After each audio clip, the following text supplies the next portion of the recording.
Alright, we're back with more NBA coverage. In this one, we will be covering all of the remaining moves that I did not account for to this point in the trade deadline. As of the recording of this video, it just ended at 3 o'clock today. But there is still so much to get into. And quite frankly, again, as I already said, you're not going to get anything in this particular trade deadline that is going to match anything that happened last season, especially considering that damn Luka Doncic trade. But you got a whole lot of weird in this, okay? And honestly, there isn't a better place to start than with what happened mere minutes, I tell you, after I ended off the last video to go handle my other business for the rest of the night. Because on Tuesday, as NBA action was still taking place, you had the Clippers trade James Harden to the Cavaliers in exchange for Darius Garland and a second-round pick. Now, for context, all of these moves are from, developments from Shams Charania, by the way.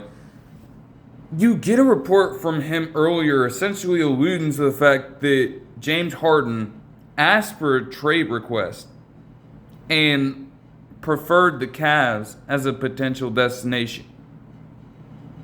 And when I first heard that, I didn't even think there was any substance to that whatsoever. My thought is immediately bro, the Clippers have had this kind of turnaround, and they're only a few games removed from doing something that essentially no other team to ever start 6-21 through their first 27 games has ever done in NBA history, and that is to match a 500 record. They were that close to doing it. They'd gotten contributions from the likes of Kawhi Leonard returning, and with him now being an all-star at this point, you have that obviously leading you on the team, especially if he can remain healthy. Not to mention how some of their other role players over the past few games have been stepping up. When you look at Kobe Sanders, when you look at Jordan Miller, it felt as though they had a chance to really contend for a playoff spot, or at least get themselves in play-in contention. They weren't that far away from it. But all of a sudden, now there's a desire to get out of Los Angeles. It just caught me off guard. And then another thing is, it would be awkward as hell, even with the amount of teams that Harden has been on in just this decade alone. It would be so fucking awkward to see him wearing a fucking Cavs jersey. But then again, this is the same man that was traded to Brooklyn after he forced his way out of Houston. So I guess anything, from that standpoint, you can't really be too surprised at this. But it's just man. Again, I didn't really have a chance to get into, recording any of this yesterday or anything like that. I would probably still be feeling the same way. Because honestly, my sentiment on it hasn't truly changed all that much. It's seriously, why in the fuck, if you are the Cavs, to be honest with you, do you truly put yourself in this position? And even with all the videos that I've watched, all the covers that I've seen of it, it's still from my perspective, this is just a tough trade to make, to be completely honest with you. I'll look at it from Darius Garland's perspective first. To be fair, everybody is looking at it from the Clippers' perspective and James Harden, because you're probably viewing him as the marquee player, and you're probably viewing the Clippers as the more attractive team, whatever. Garland is honestly going to have himself quite the opportunity with this Clippers team. Now, again, the thing that can be held against him, and what a lot of other people have echoed, the injury bug. It was revealing to hear that James Harden to this point has missed just 4 games on the year, and that only happened recently because of something unforeseen. Meanwhile, Garland on the entire year, even though when he's healthy he can provide, he has kind of taken a few steps back in terms of overall efficiency from the field. And when it comes to health, he's only appeared in 26 games compared to Harden. Now, yes, Garland is much younger, but to have that kind of injury bug take place, even with them knowing that you're that good and investing that kind of money in you because Harden and he have similar contracts, it's just eating away at the team consistently. And that's why, honestly, it's a large reason for the Cavs struggling in the fashion that they did this season. They recently extended Darius Garland. And again, he's a great facilitator of the basketball. He's taken some strides in being able to create his own shot as well over the years. Again, to understand that he's taken steps back damn near season to season after his first All-Star nod is a tough pill to swallow. And no matter what happens, you know that when he's on the court, the offensive potential that he displays is going to outdo any defensive limitations that he might have. But there's a huge asterisk considering that he missed all that time in the playoffs when they needed that kind of steady presence to hold down the fort offensively. He wasn't there. When they could have used him earlier in the season, he was still recovering from said injury. And maybe those are things that they have no control over whatsoever. But at the same time, if you're looking at it from the front office's perspective, we have quite the roster around this player right now. And as fate would have it, we're starting to get back on the right track just before this trade deadline is going down. Yeah, Garland's a good player, but is he really that impactful to the team if we are now all of a sudden able to find a way to sustain without him? It's like you may not be as highly invested in him at that point when you consider that.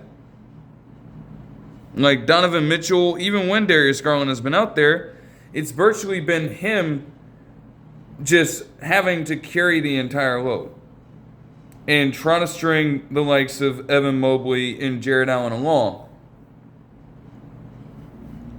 Garland, for as good as he can be, there's a potential that with this particular team, he may have given them all that he can from their perspective.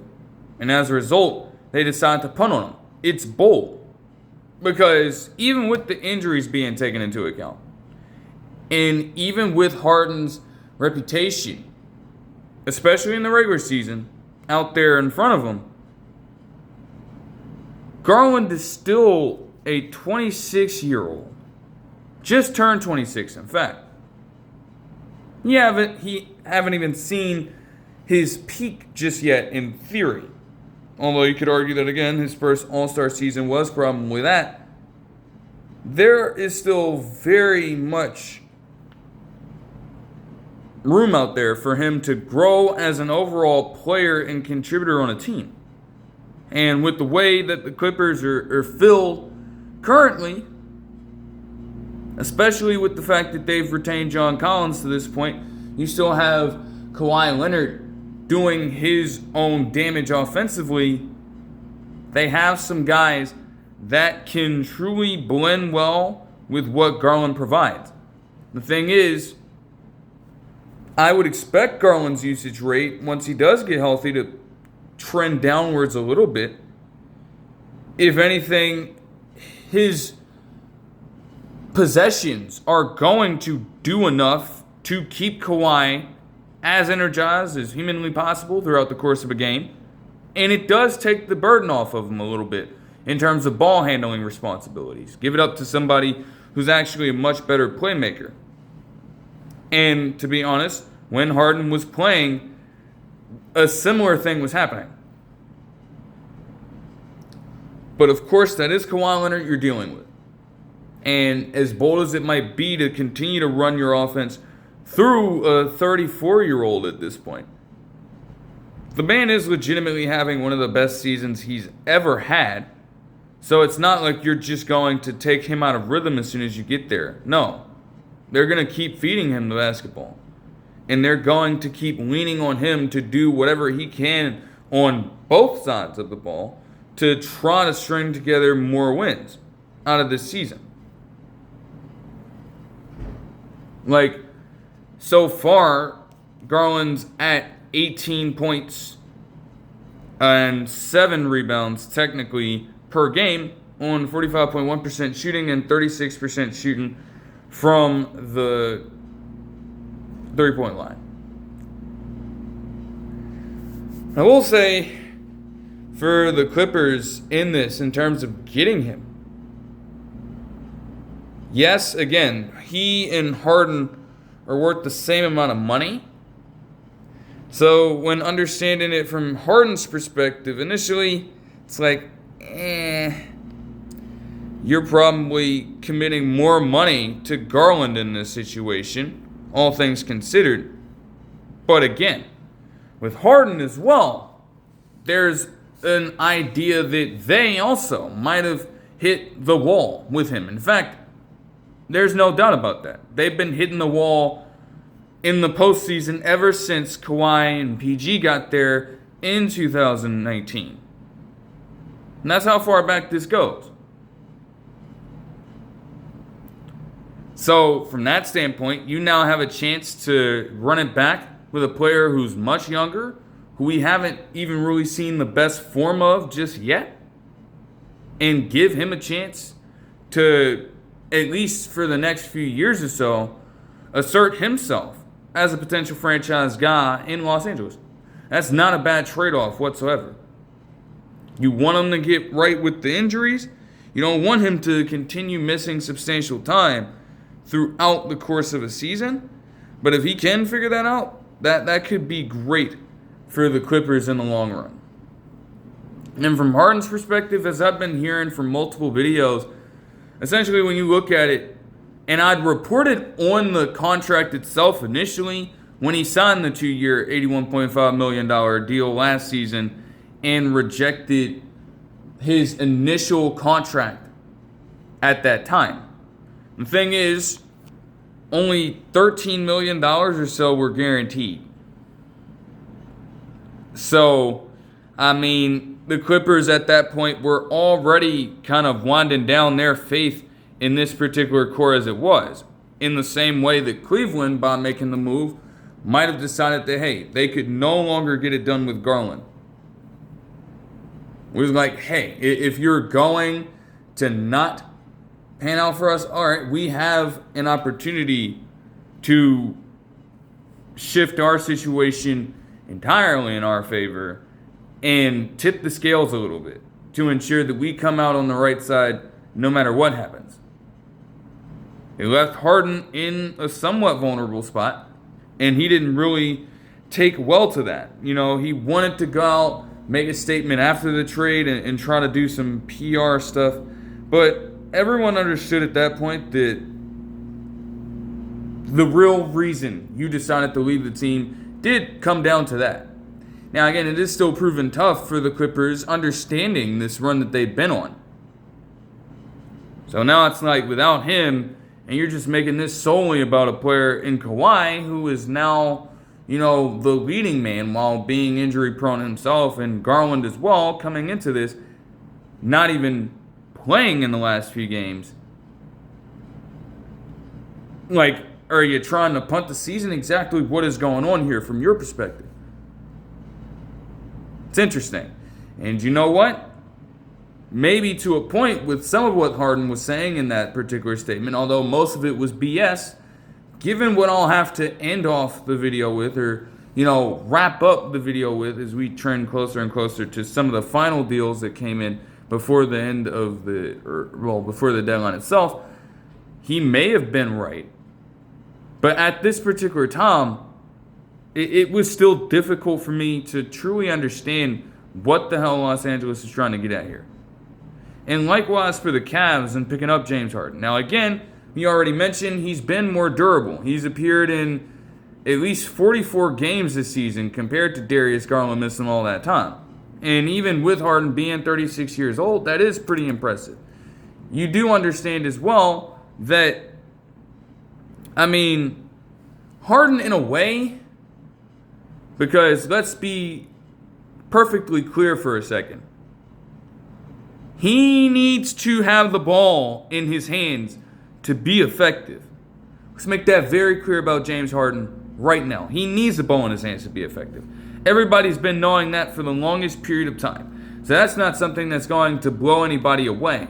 However, when you look at him compared to Garland, what I can say is a plus for this team is that he can actually work well alongside Donovan Mitchell.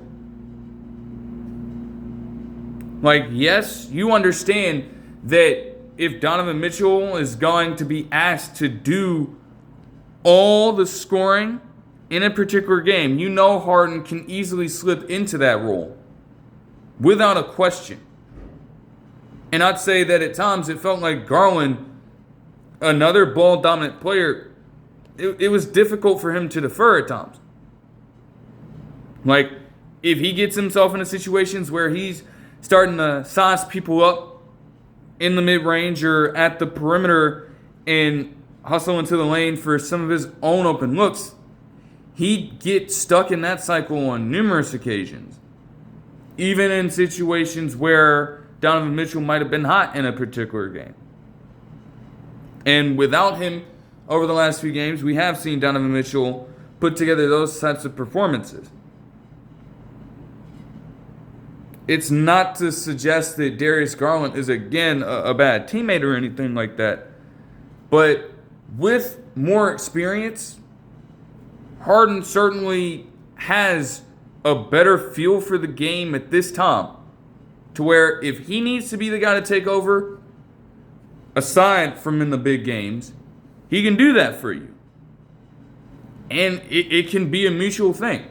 Mitchell isn't going to need to have this mindset of being forced every single night, even though he could, if he wanted to go out there and put up 40-point games consistently. He just doesn't need to with Harden by his side. And, defense, don't even think about it. Now, again, Garland is definitely smaller than Harden is. Garland only stands at 6'1", 192, and Harden 6'5". People tried to bring that up with some of the stuff that I was watching, and I'm like, they think for some reason that it just automatically solves the issue of defense. No. It does create an opportunity for Harden to have an even better chance of self-creating, because he does have the frame to absolutely dominate in the paint, or at least more than hold his own. You could not say the same thing with Darius Garland. But yeah, that backcourt is going to be shit on the defensive side. Then again, with the front court seemingly still intact, at this point for the Cavs, it's not necessarily a problem. And then consider the Cavs as well, getting an older James Harden, getting an older veteran bench guard in Dennis Schroeder to potentially change the pace up whenever that might need to happen. And then you also add in Keon Ellis to that mix. One thing that could be made clear is this. This has got to be the time for the Cavs. Do you understand that, honestly, since the 2021 season, looking at Cleveland specifically, they've been in the realm of teams on the short list of playoff contention and even championship contenders for the last few years. Like 2021, literally, you're ascending from 44 to 38 and you're getting better on a year-to-year basis. We understand they went 64-18 last season. One of the best teams in the entire Eastern Conference and league overall. And yet every single time you're stagnating. You're reaching the playoffs or play-in this case in 2021. You have all the tools seemingly to get there, and yet you cannot cross that threshold whatsoever. There is just something at every single point keeping you from doing what it is you need to do in postseason basketball to end up with another championship. Like, constantly, 3 seasons in a row, and you get a first round finish and back-to-back second round exits. And after they fucking dominated the hell out of the Heat in the first round series last year, you damn near get gentlemen swept by the fucking Pacers. No disrespect to what the Pacers did last season, but again, they were large favorites, Cleveland, to win that series entering that time. And that ended up happening to them. Not to mention at that point, even if Garland would have played in that series, he was out. Who's to say that he would have made the game-changing impact at that time? I can't be particularly sure about that. Harden, at the very least, is such a good offensive engine that he does prolong this for a little while. But you don't have much time to make this work. It's this season and the next. We've heard at multiple points how the Cavs, from multiple sources, have been fearful of the fact that they could lose Donovan Mitchell in 2027 free agency, which honestly, with some of the names on that list, as it has been said over and over again, even over the past couple years, with the contracts that have been signed to this point, has a chance, honestly, to go down if there is enough movement, is honestly one of the best free agency classes of all time. And apparently they've been scared at the entire point. So out of pure desperation, you just make a move like this on Cleveland's end. And again, as much as I still don't really understand that, overall move, the Cavs at this point have been at this for so damn long. The core of that team, especially when you look at Mitchell and Allen, guys that you acquired from trades in the first place, it's not like they're getting any younger. This team has been consistently at the top of the NBA and does not have a single conference finals appearance to show for it. Donovan Mitchell doesn't even have a single conference finals appearance overall in his NBA career. And yet he's still putting up the numbers that would suggest that he's an all-star starter. So at some point you get the feeling that everything is going to waste. And while Garland might be a casualty of war, I suppose, there were just too many questions with how this team is operating. Way too many questions to need to continue relying on him much further. I would hope that once Darius Garland gets healthy, he balls out in Los Angeles and proves everybody wrong. But for right now, with the Cavs' shift in attention to doing everything in their power to maximize their opportunity to win the entire thing, especially in a season where the East is weaker, something had to give. And although it's still going to be weird, Harden seemingly could be the answer in the regular season. We already understand how his reputation is in the postseason. It goes without saying at this point. So I don't need to keep on bringing that up. But it's like, dude, good luck with that. If you get there and you get in the closeout game, just keep an eye out on that. But it would get even crazier yesterday with the moves. And once more, for the first one, you had a somewhat mega trade, but to be honest, it's like,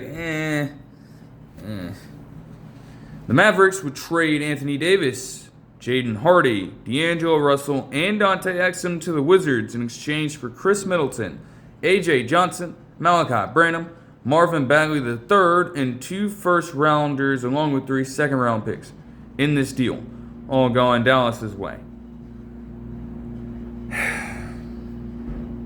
I just genuinely, I honestly laughed this trade off initially. I'm going to be fair, I see it via Shams, and I just have all the laughing icons in the world associated with the story that I put up about this move. Because at this point, you genuinely can't make this shit up.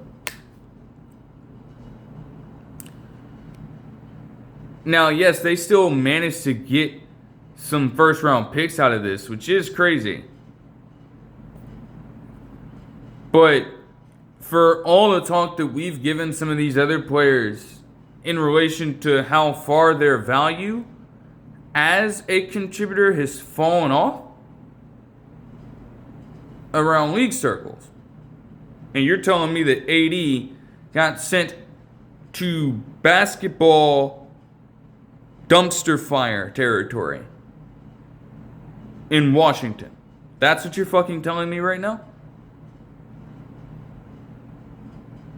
It's ridiculousness, man. Because honestly, when you look at all of these other moves, man, it's like you're honestly outside of AD, you have a lot of similar players involved. To just look at it from that perspective. I mean, Dante Exum is a solid shooter to this point since he's rejuvenated his career, so he could be okay for Washington. But Khris Middleton, why the fuck? Why? Why is that a player involved in this return? Seriously. You tried to sweeten the deal so bad, but we're involving Khris Middleton in this shit? The Khris Middleton. Just understand from his perspective that as we have progressed this season, and he's had his fair share of injury problems as well. He's appeared in just 34 games and is averaging 10.3 points per on 43.3% shooting with 33% shooting from deep and 3.3 assists with 3.9 rebounds. That is Khris Middleton in his current day. Now, again, when it comes to the shooting aspect, one thing of solace is that, with him being a great overall shooter in his career, obviously when it mattered the most, as well as the Bucks went on to win that title in 2021, and his shots were, some highlights of that particular championship run from them, there's a chance that he can honestly improve Cooper Flagg's outside game a lot. As great as Flagg has been over the past few games, his three-point shooting across the entire season is still one of the worst overall marks individually. So to learn the ropes from a then 3-and-D shooter, even if he's a little older now, even if he doesn't play for this Mavericks team, that could help tremendously for Cooper Flagg's development. And then Branham, Johnson, Hardy, and Russell, honestly, they're all the fucking same. It's crazy to think that AJ Johnson has continued to get traded this many times in his short NBA career as well. And, D'Angelo Russell is literally a drunken basketball player. So that goes without saying. But Branham, and we'll be hearing more from him later. Initially, Branham is a part of this Wizards team and yet is only averaging 9.8 minutes a game, has appeared in 28, and hasn't started a single one. As I've already said in relation to him, these teams have trusted him less and less and less and less every single season. And I just don't know, even if you're acquiring him in this, like, how do you think there would be any room for him to get minutes over some of their other guys who do way more for the Mavericks on pretty much all cylinders here? With the emergence of both Brandon Williams and Ryan Nembhard as true point guards here, there ain't no reason for Branham to be stepping a foot on the NBA court. Again, at that point, the Wizards want to offload. But now, if you're the Mavs, you're just taking on a roster spot that is just going to fill it up, doing absolutely nothing. So it'd be interesting to see how they move forward there. But for Anthony Davis, man,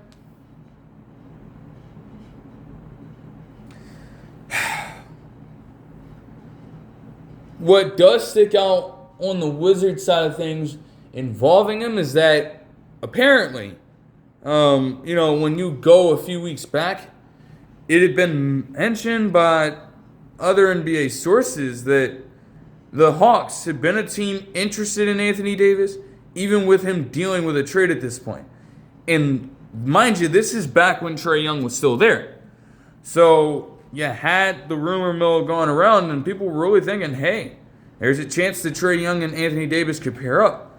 However, they did away with it because they just could not come to an overall point of rationality about it at the time. The Hawks end up getting out of that race. Trae Young ends up moving to Washington, and again, to this point, he has not appeared in a single game yet. Like, can we at least, slow down on the acquisitions and allow these people to actually get on the court? Like, damn. At that fucking point. But in all seriousness, if this is how it was meant to be, then the Wizards just got exactly who they would be looking for. And the Trae Young, Anthony Davis connection could get started off without a hitch as they both continue to reach the right paths for eventual and full recovery health. Like, that's just going to be exceptional stuff, especially with looking what they could do in the pick and roll game. And that's before you even understand just how much that could do to the front court. Because now you're not relying on the thinner but taller Alex Saw to handle assignments as a true center. I mean, that was always the gripe with him coming out of international play, was that he had all the talent, all the tools to be a great defender in the NBA.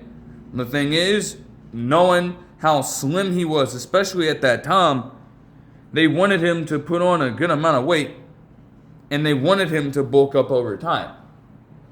Even with slight elements of that, he still had situations where he's just gotten completely bullied in the paint. And yes, he's been able to dish it out a little better, but to have Anthony Davis, a man who made his career, honestly, especially near his early prime, he made his career off of all these damn post-ups and face-ups, on the elbow, on the block, down low, you name it.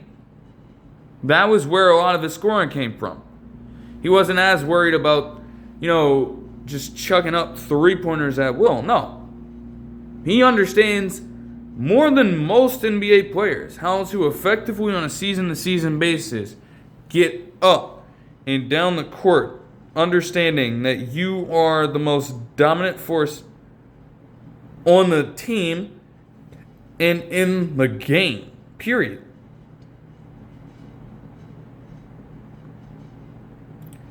So that will definitely help Alex out a ton.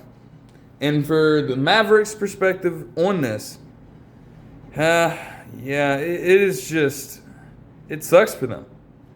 Can you believe that Daniel Gafford, a man who was truly acquired at the trade deadline pretty much 2 years ago to this point, he's the last man standing. He's the last big man standing from that core of players at that time. When you consider that AD is now out and that Derek Lively II is already out for the rest of the year. That leaves just Daniel Gafford trying to hold it down. And, man, I'm sure teams have wasted no time going right at him. Just being as aggressive as possible out of the gate. Now, again, you can't foul him, but at the same time, once we get Daniel Gafford out of this game, even if Dwight Powell is the backup, ain't nobody intimidated by Dwight Powell whatsoever, compared to how these different teams have to go about game planning for these calibers of players, man. If nobody else is a threat on that team, they will more than allow Daniel Gafford to put the ball in his hands and try to work himself into a good number of offensive rebounding situations, because that is one of the few ways that they could muster out just successive wins at this point of time. This move definitely came out of left field. And again, him to the Wizards of all teams, that's fucking insane. For the Mavericks as well, getting the draft capital, that's a lot, to be honest. This is, they are banking a lot on trying to take a massive leap next season, to be all honest with you. I don't know how soon these picks are going to be. But again, can you really ensure at this point, especially with what happened last season? And yes, too much happened last season, in fact. But if you see that go down, and yes, you're having yourself a situation where you just go through all this right now, it's damn.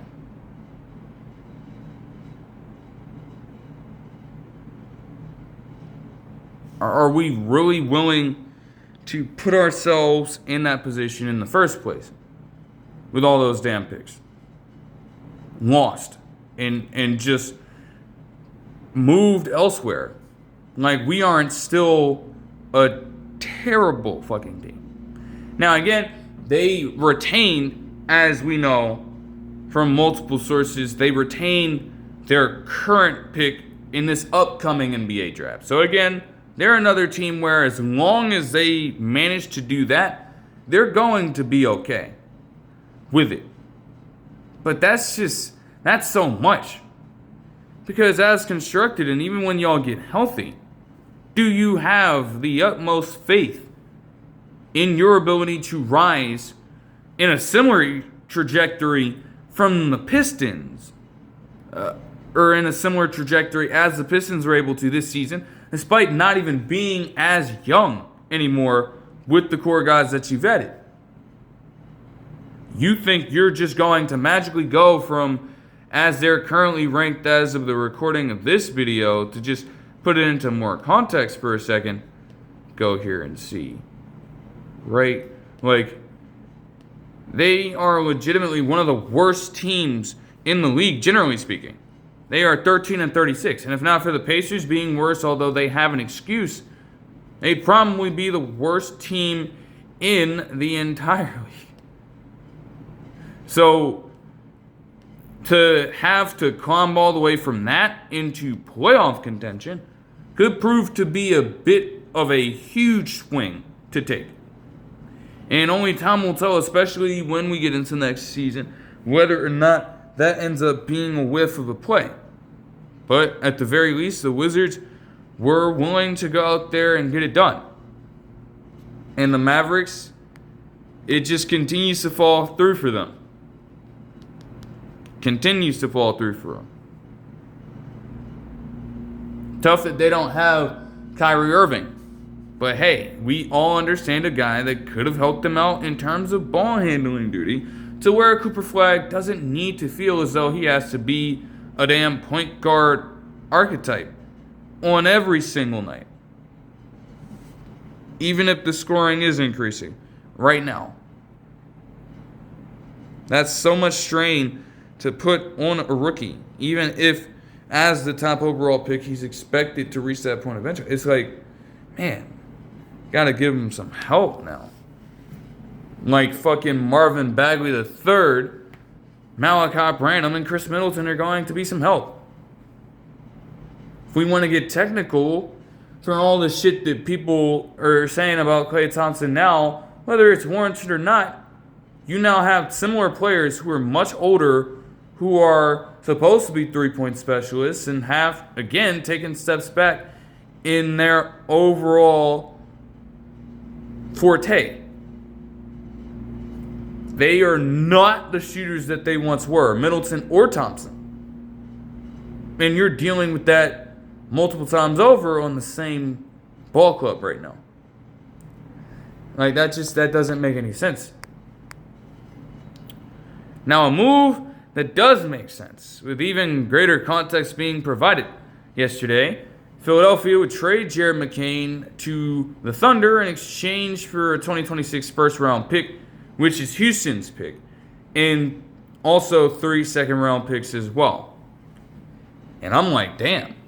Like, mind you, I was just explaining how Jared McCain had gotten himself on a bit of a tear over the last few games with the 76ers. I'd already explained that.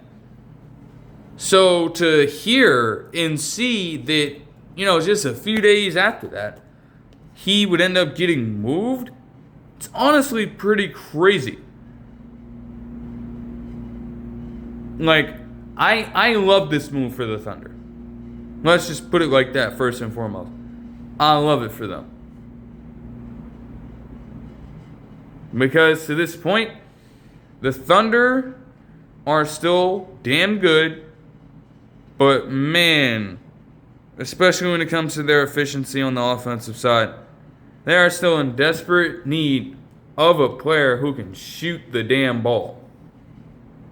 And granted, they've been missing parts of that and defensive intensity with Alex Caruso being out to this point, which, McCain is not going to make up for on that side. But man, he can shoot with the best of them. He's a career 38.1% shooter to this point, and he made 37.8% of his three-pointers this season. Now, the efficiency overall from the field is a little low on 6.6 points per game. So, over time, especially if he is going to assume a more important role with this Thunder roster, that'll need to be improved for sure. Like, I can't question that at all. What can be said, though, is that, man, the 76ers, looking at it from that perspective, that is one less important contributor to miss out on, I should say, on this overall season, especially considering that you have Paul George missing all this time. Now, you'd figure that you'd want to have as many bodies around to perfectly pick up that slack as a unit. But instead, you ship McCain out. And when it comes to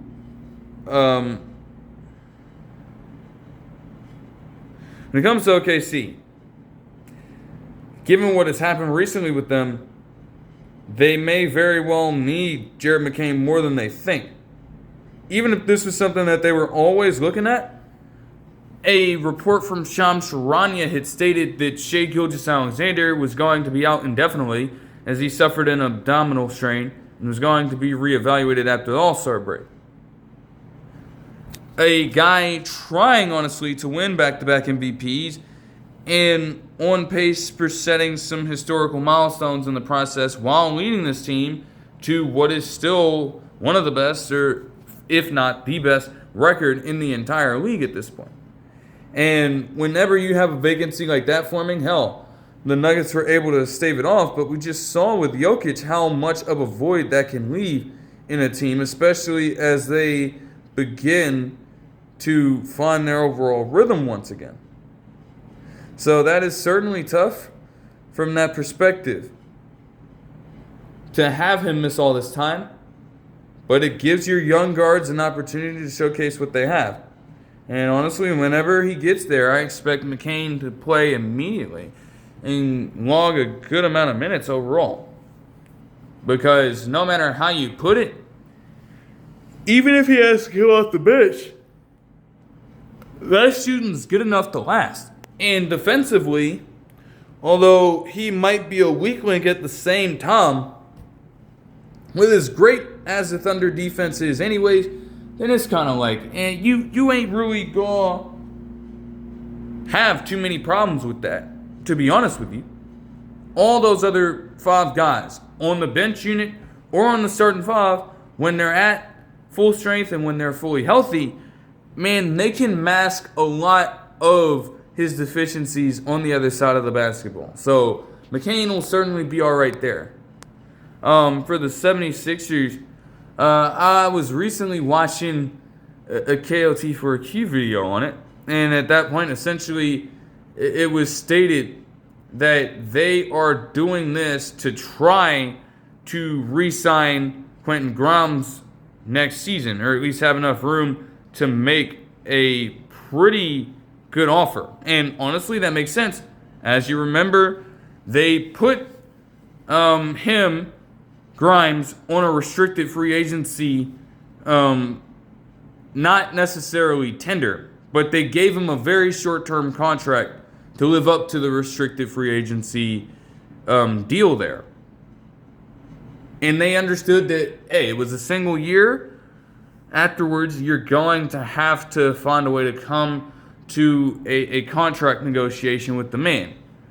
Now, to this point, Grimes has honestly been through a pretty weird time this season. Yes, he's played in 46 games and did put together 13 points per on 43.8% shooting with 34.4% shooting from deep. You probably don't want to overpay. And yes, those numbers are a huge drop-off, although you have more of a sample size in terms of, overall games appeared in. And even as a bench player compared to him starting most of those that he appeared in last season. You couldn't expect the same thing to happen, especially with the emergence of VJ Exum, I should say. But they clearly appreciate his shooting well enough if he's still going to be sticking around here, and they have those kinds of talks going on at this moment. It's still February. So that I just find that to be very interesting. But hey, no matter how you slice it, the Thunder got themselves a good get here. And McCain only being 22 years old, man, that is going to be a great acquisition for them down the line, I would believe. He's going on 22 as of February 20th. Damn. That is crazy, man. And the Bulls, with a trade that I would not understand that happened yesterday, they would send Kobe White and Michael Conley Jr. to the Hornets in exchange for Colin Sexton, Ujmal Zhang, and 3 second-rounders. And my overall summation of things is this. So, at that time yesterday, before that trade even goes down, it's mentioned that the Bulls have about 8 different point guards on that team. Or guards, generally speaking. As crazy as that sounds, how the fuck is it that you still find a way, even in a different move, to seemingly offload a guy? How the fuck do you still get one back and still retain in excess of guards on the Bulls? Like, what the fuck is going on here? Do they not have an idea of how to construct trades that involve other positions for some reason? Like, this is literally the third fucking time. This is the third time. Like, what? Why? Just why? I don't understand it. I don't. And not only do you trade a couple of guards here just to get one back, you give away the best fucking guard in this deal in Coby White. Now, I understand that for him this season, he missed a little bit of time. Even when he's been healthy, his numbers have also regressed. And with him on the team, even though he did come out and put together a solid time with this Bulls team, despite all the mediocrity, that's still somebody that you probably should have expressed a good amount of faith in. Now, maybe you couldn't have paid both. And again, granted, he's not going to go down as a better facilitator than the man, especially considering he averaged 4.7 assists and 3 turnovers on the season to this point per game. With a guy that you drafted literally in the lottery in 2019 and who is a solid player for your overall franchise at this point, potentially the number 2 option on a few given nights. You trade him away after not even attempting to pay him, although you gave the money to Josh Giddey at this point to re-sign him. You understand what kind of fucking message that sends? Giddey hasn't even been here for a full calendar year, and we already have the Bulls forking him over way more money. Like, what the fuck is going on here? And say what you want about Coby White overall. It's a no-brainer to suggest that he's going to be the best guard involved in this overall deal. Because Colin Sexton has also been through a pretty awkward season. Even on a Hornets team that, again, has just recently reached a winning streak of historically great proportions for them in their franchise history. Even with that being said, he has been damn near phased out of the lineup slowly but surely. Off the bench, the Bulls could use his shooting. He's shooting 39.3% from the three-point line and 48.8% from the field overall, which would go down as his second highest mark if the series ended today. Or if the season ended today, I should say. So those are good signs.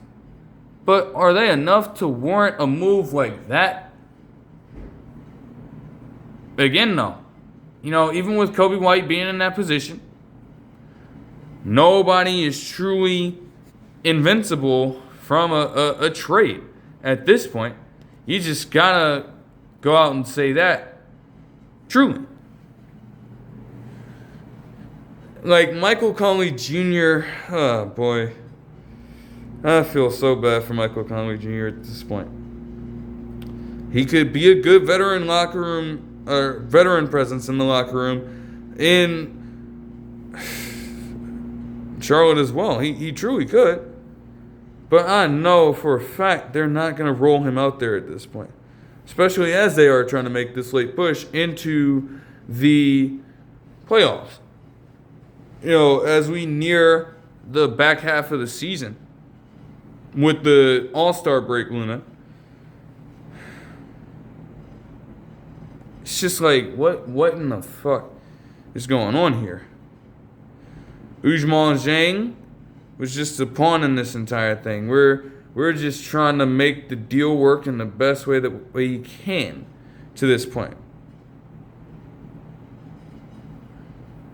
Man, it would get even crazier from there when it comes to these moves, though. We have not even gone through the last of it. Going into some other moves. Next, a pair of very, and I mean very, underwhelming 3-team trades would go through.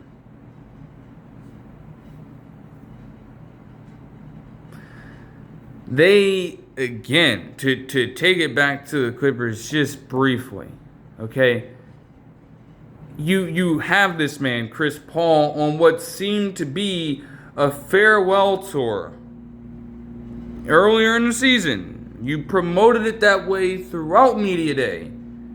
Had that man moving around giddy as hell, happy as shit to be back with the franchise, where he honestly reached his peak in overall popularity in the sport. I'm not going to say production, because some people would overall probably say that in terms of peak years, probably happened when he was tailing off, the end of his career with the New Orleans Hornets. All right. Now, again, he had sustained success in production with the Clippers, of course. And to bring him back there for one last rod, seemingly. That was how they entered the season. Now, again, a 6-21 start to it wasn't going particularly well, but you had the nerve to see that go down.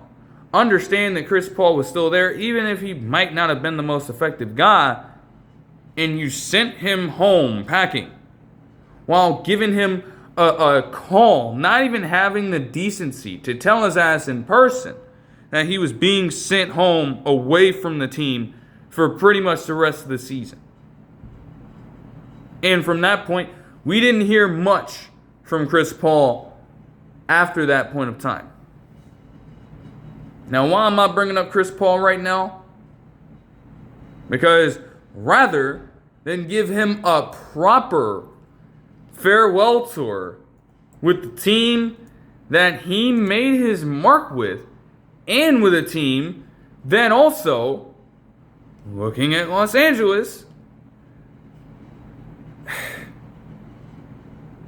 actively has all this other stuff going on right now as well that could corrupt their entire operation. You'd think it would probably be wise from them, from a PR perspective, it would be wise for them to try to run this thing back in the first place without ever distancing themselves from Chris Paul in the first place.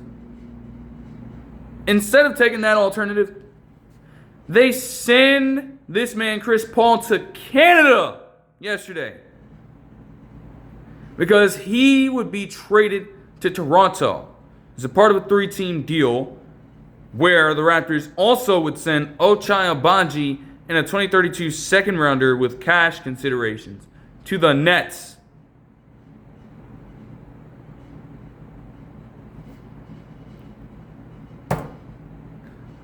Like, that is just ridiculous. That's ridiculous, okay? Nobody in their right mind expects Chris Paul to do anything with that team at this point.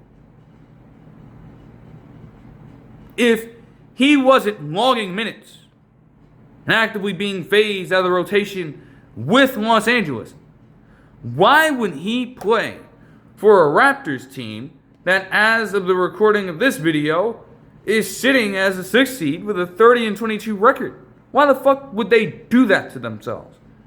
Not to mention what they've already gotten out of their guards in Emmanuel Quickley starting and Jamal Shead.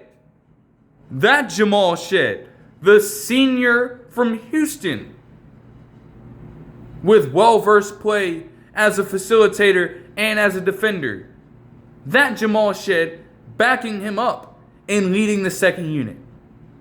There is not going to be room for Chris Paul to play. And again, the Raptors have the same knowledge. You understand with what Chris Paul has done over the years, you know he's going to call it like it is. He's going to be a mentor. He's going to help teach some valuable lessons to this young core. But he ain't going to sugarcoat the shit either. There could potentially be friction there. And even then, what makes you think he wants to consistently settle for a mentor role? Is that something that the Raptors even needed to do in the first place? I'm not particularly sure. And I don't know what's more disrespectful. The fact that you really believe, if you're the Clippers, that you're much better off just sending Chris Paul to Canada to rot on the bench and retire in the most anticlimactic way imaginable, with the utmost disrespect, or telling Ochai Agbaji, if you're the Raptors, you're essentially saying to this nigga that a 41-year-old Chris Paul is more valuable to this damn team than you are. Just think about that for a second. Well, going on 41, Chris Paul will be. He's 40 now. I'm stretching it. Damn, that's crazy. You're looking at Chris Paul at that point and saying that you want him representing this basketball team compared to whatever the hell Ochai Agbaji was doing there. And you send him to the damn Nets. And we know what the fucking Nets are doing. They're 5 first-round pick asses. And this would not be the only trade taken into consideration, some of the ones that I'll get into later on today, where they've acquired just pick after pick after pick down the line some years later. And, second rounders being involved in this as well, just to take a chance on players that honestly do not make a lick of sense with the teams that they were formerly on. That is the spot that Agbaji found himself in. And, while it was, there was a time, honestly, when he was considered to be a pretty solid prospect for them up and coming, maybe. Especially with him coming over from the Utah at that point in time. And he had, honestly, what was his best NBA season last year. Career highs all across the board. Points, assists, rebounds, steals, and especially percentages when it comes to splits. As he shot 49.8% from the field and also 39.9% from deep while providing some solid defense at his position. And that's how he always was kind of projected to be as a guy coming out of Kansas, doing the exact same things there to the tune of winning a championship with the team. And it looked like he was kind of carving out his own niche there in the NBA with that specific role. If he was slated to be a guy who is going to become a 3-and-D shooter for them,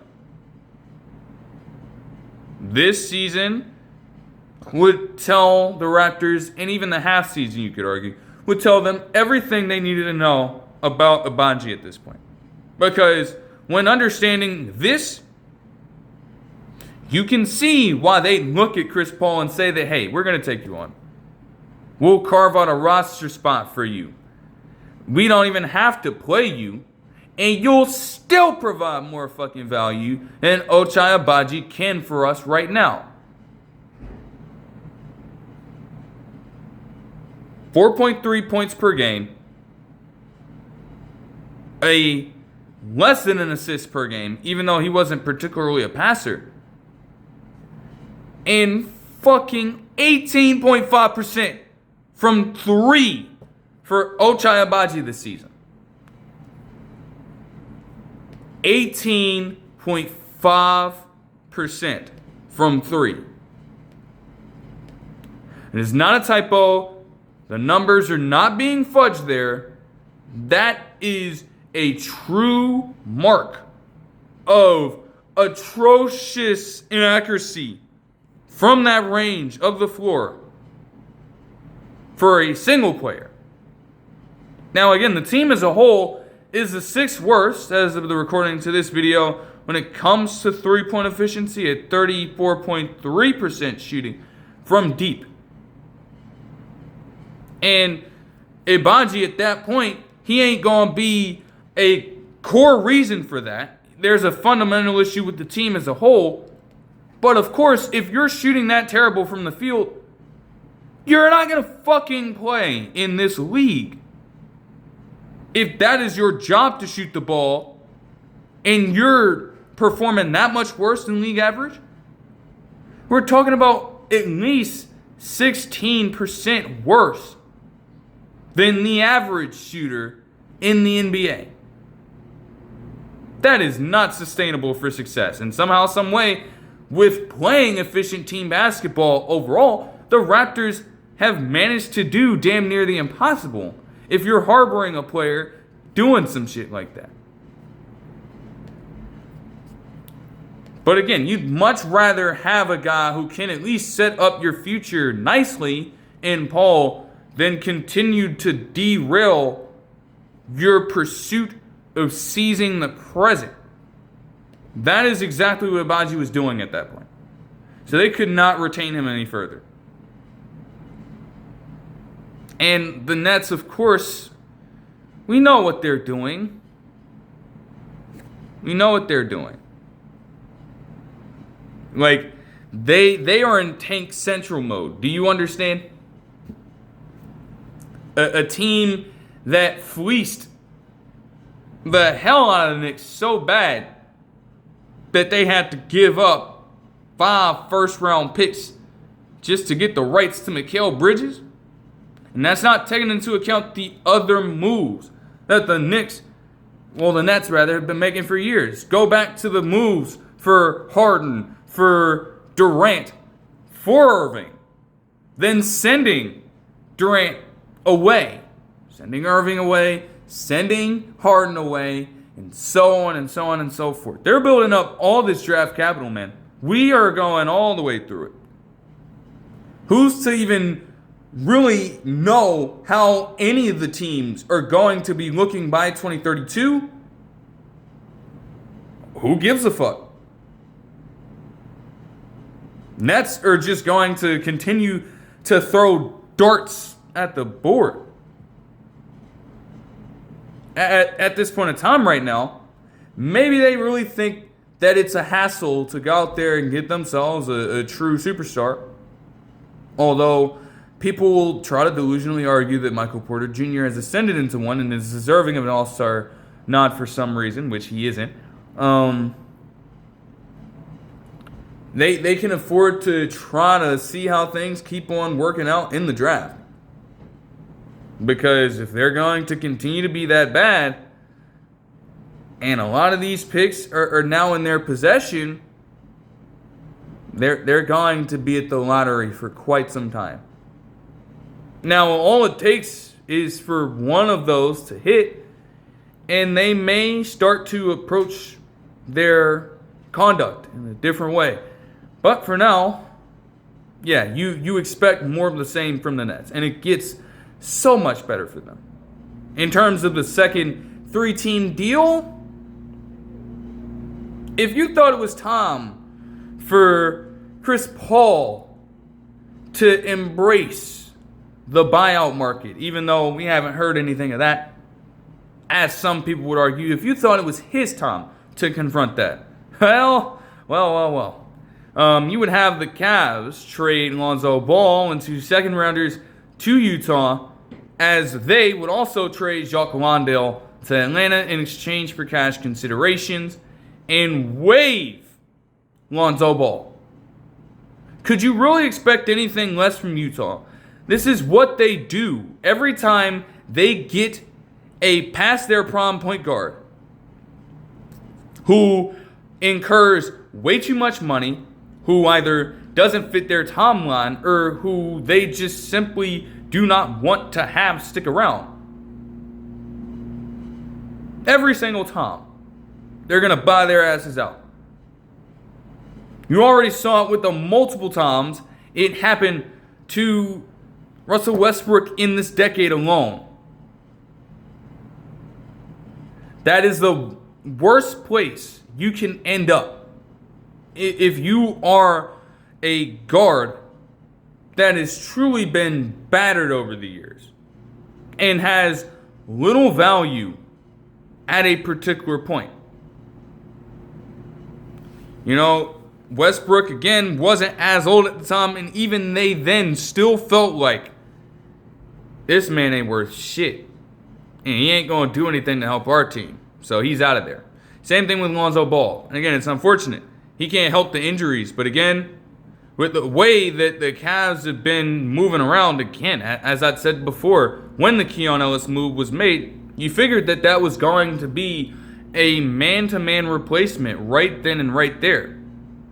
You know, even when they're both healthy, you could probably say that Keon Ellis is the better overall shooter. You're not going to ask him to facilitate, but also defensively, even though Lonzo Ball may still have elements of that, like, you're just getting loads of energy from Keon Ellis that Lonzo Ball just cannot provide for you right now. And so it's a tough cut to make, but you don't have a choice if you are Cleveland in this situation. And, I mean, damn, that's tough for Jock Landale to know that he just got here. He just got with this team. And already they're saying that, hey, we don't need you. And quite frankly, they don't. Like, I don't know why my dumbass did not mention saying any and everything about the Jaren Jackson Jr. trade and just not coming up with the fact that Walker Kessler is, out for the season right now. He hasn't played in months, of course. But when he gets back, he's going to be running the true center for that position. So you got Jaren Jackson Jr. and Walker Kessler as defensive monsters complementing each other very well. And that's going to unlock the best from both of them. You don't need anything messing with that. And Landale would probably take away or try to take away some of those minutes. It ain't worth it at that point. Like, if you're... They've tried to have Landale stretch out and shoot threes. Largely, Kessler and Landale have somewhat similar archetypes, if that makes sense. However, Walker Kessler excels at a number of different skills at a far greater rate than Landale ever will to this point. And Kessler, again, is only like 23 years old. Landale is over 30. And I think like 31, if I'm not mistaken. Yeah, like, it was unfortunate that Kessler got hurt. He'll be 25. That's still relatively young. So you're dealing with fresh legs here. And Landale, again, is going to be 31 come October 25th. It would not make any sense to do that whatsoever. Nah. You're going to favor Kessler in every way, shape, and form. And the Hawks, well, man, they're important. They are important. Why, you may ask? Well, to address this trade really quickly. First, the Magic would trade Tyus Jones to the Hornets in exchange for cash.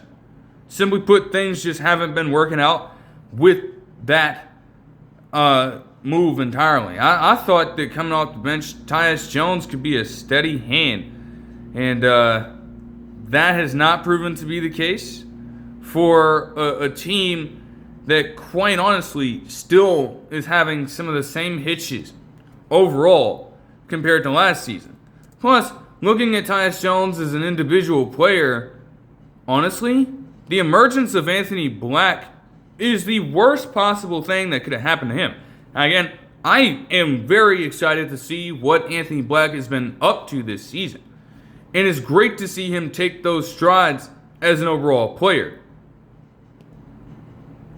Like, you figure that Tyus Jones is going to be a little bit better in terms of manning and overall offense. And again, when he had been in, the turnover rate is fairly low. 0.3 turnovers per game is pretty damn efficient.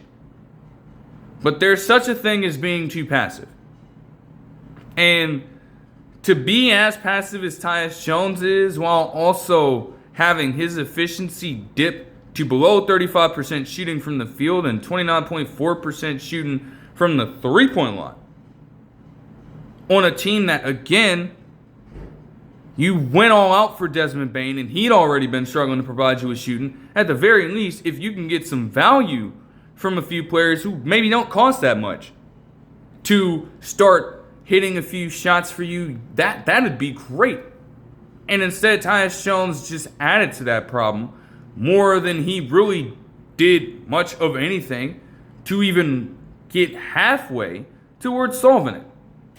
Plus, with Anthony Black just lapping him around in offensive production and even turning it up on the defensive end, being a two-way threat across a few games, even though he may not fully be there as a player just yet.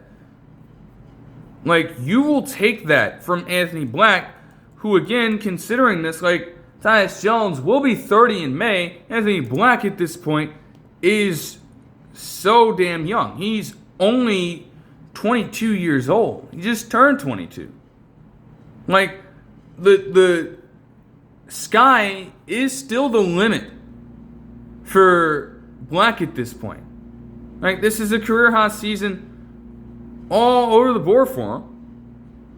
1.3 steals per, along with 4.1 rebounds and 4 assists to go along with 15.8 points. And again, on a team that's been struggling to shoot, he's been a 45% shooter from the field and a 35% shooter from deep.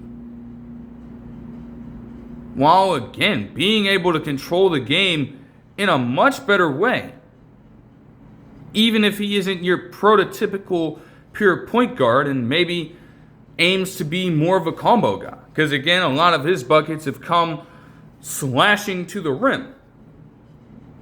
And again, as I say, the threat of being able to do that in the NBA can open the three-point shot up at times. You have Tyus Jones struggling to even get to that point. He is nowhere near the athlete, and he has nowhere near the size to effectively pull that off. He can't force his way into that action because, honestly, any defensive matchup on him, more often than not, is going to win that battle unless they are just completely inept on that side of the basketball and they don't know what they're doing. So there's no need to keep Tyus Jones in that situation. But as for the Hawks, as I just said, they'd become important. Because yesterday night, technically, the Warriors would begin to get active, and their first order of business was to seemingly look for a big man. We've been saying it throughout the entire season. We've been screaming it over the past few years. Honestly, in this iteration of the Warriors franchise, they've never really been that willing to go after a true center at this point. And while they could get away with it in years past, this core is constructed, does not have the flexibility, does not have the talent all across the board to suggest that you can progress further as a potential playoff contender without any sort of true anchor holding down the fort at the 5. And so we've been waiting for days and days and days and days and days, trying to figure out what their move was going to be. Now, the Warriors and 3 other teams, in fact, had been in the sweepstakes for Giannis. And we're thinking, hey, that would be the perfect move. Go out there, do whatever you have to do to get a true big man, potentially one of the most dominant big men currently in the NBA right now, if not the most dominant big man in the NBA right now, in Antetokounmpo. Why not go for it? Everybody was leaning, as multiple reports would say, they were leaning towards the Warriors being the favorites due to the fact that they had a blend of draft-heavy compensation along with players that could be deemed to be palatable for enough for a return. The Timberwolves were also in that conversation as well. And I can get to them there when addressing one of their trades. But we're talking about the Warriors right now.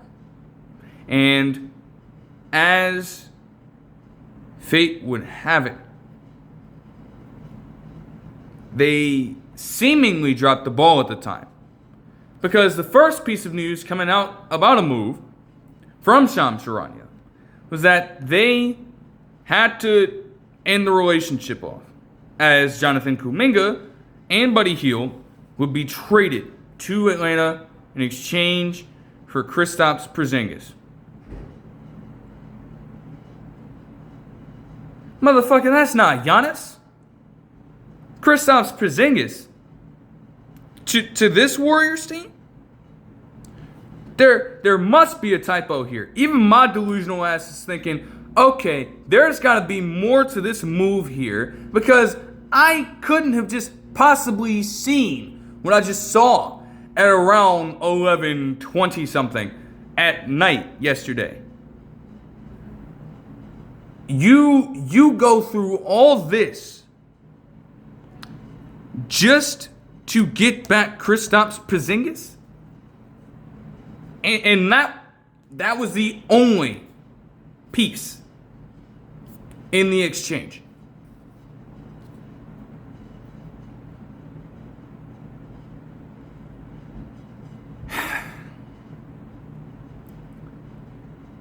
I'll address it from Jonathan Kuminga's perspective, because honestly, I haven't heard much about that just yet. Of course, I have yet to really watch anything relating to it, but I digress. From Jonathan Kuminga's perspective, it is everything that he could have asked for. It's everything that he could have asked for. He's been clamoring for it for months now.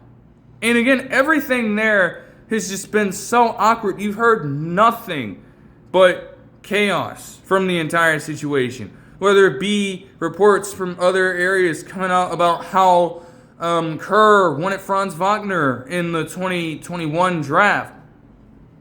The list of monotonous DNPs he kept on picking up. And also the constant sentiments relating to the awkward fit that he had on the court. Whether it be him paired up with Draymond, whether it be him paired up with Jimmy Butler III, whether it be him having to be benched because he and Jimmy Butler III are going to be asked to do the same things, and Jimmy Butler III is going to conform to that style of play much better and much more effectively, which might have been correct, but that is clearly going to eat away at Jonathan Kuminga over time. And you heard it even leading up to the regular season. His statement to the Warriors front office at that time couldn't have been any more clear. Do you guys even want me here? That's what he said at the time. And all the actions over the course of the regular season would suggest hell fucking no. So once it came about that Jonathan Kuminga, and again, I didn't make much of it at the time because I'm like, okay, at some point, somebody's got to make the fucking move. If you're going to keep requesting trades at this point, you may as well fucking trade them. Stop trying to prolong this more than it needs to be. Just make the move, cut the tie, and move forward at that point. That's where it had been with the news between the Warriors and Jonathan Kuminga for a while. But there was a report from Sean Sharania in January, or a post mentioning that he did request a trade at that time. So I'm like, okay, what the hell are you going to do? What is going to give with this move? Again, to finally end this bullshit, Kuminga moves forward to the Hawks. Now, the Hawks themselves are in a weird scenario right now. You know, obviously, they themselves, as of the recording of this video, they are in the play-in. They have a 25-27 record. Warriors are at about the same. So from that standpoint, it's kind of like, you know, okay, I guess that's a little something to take into account. But in all honesty, looking at Jonathan Kuminga when it comes to this team, first of all, let me pull up the Hawks depth chart. I mean, naturally, he's probably going to play the 4, maybe the 3 at times, but I just want to get a look into that and see how exactly they would utilize him on this lineup. Yeah, let me see. Okay, their current season depth chart. All right. Of course, he's not starting over Jalen Johnson. If they do make him the 4, let's just be completely honest about that, okay? Yeah, so you have Rizal Shea still being the starter here and Corey Kispert also being the 2-man. Kuminga's out at this point. I do see a world in which they hand the reins to Kuminga to take over as the starting 3 at some point. The thing is well, that gets tricky because they have a bit of an interesting issue right now. Like, you'd want him, Rizal Shea, you invested that high draft capital in him, you're going to want him to play consistently. But if you have to make that move, you risk having to bench him or being in a spot where you slide Rizal Shea back to the 2 guard for some reason. Because in all honesty, Nickeil Alexander-Walker, you have people proclaiming him to be a top 10 shooting guard this season. But in all honesty, he's been handling the starting position for a majority of the season, and he's put together a career-high year. 20.3 points per game, 3.5 assists and rebounds per game on 43.8% shooting, and also 38% shooting from deep. You wouldn't dare risk messing up what you have going with Nickeil Alexander-Walker right now. So it just makes things a bit more condensed and difficult to move around and rotate. However, in the event that Jonathan Kuminga does get a chance to start, in theory, that front court, no matter how you look at it for Atlanta, at the very least, they are going to be so fucking dynamic on that front that it is going to be hard to keep pace with each and every single one of those guys. We already know how much of a threat Jalen Johnson is in the fast break opportunity and how he consistently pushes the pace on that end. We already understand that Onyeka Okongwu has enough versatility as a center to remain a good fit with this Hawks team. And now you add in Kuminga's athleticism to the mix. Yes, you want him to get better as an overall shooter. Yes, you want him to be able to play within the flow of an offense. Way better. But from an athletic standpoint, this Hawks team is going to evolve into one of the best in the fucking league. Immediately. with this move. And whenever Kuminga comes back, you get a player who is more than likely going to be available. He's going to have a shot to play. He ain't going to be in a position where he's constantly just rotting on the fucking bench. He's going to play with this team. They're young, they're hungry, and they've got a fucking chance to compete just as much as any team does in the Eastern Conference right now. So I have no doubt that he's going to have more than enough time to showcase just what he's got. The question is, of course, what exactly is he going to do with it? How consistent is he going to be? And I would say this. You can ask the same thing with Riz Al-Shai. It's going to come down to defense. When push comes to shove, the Hawks, they want to be defensive-minded. It don't hurt that Jalen Johnson can play himself a little point forward. But they want to be defensive-minded. They want to be able to play the robber. They want to be able to exploit all the passing lanes imaginable. And they want to be able to play great on-ball defense, no matter who the hell they're facing off against. Kuminga has struggled to have a consistent flow of play on that side of the ball. And that's where he's been most affected at. Like, you could live with him having some of these offensive struggles if he brought home the defensive effort every single night. That was not happening.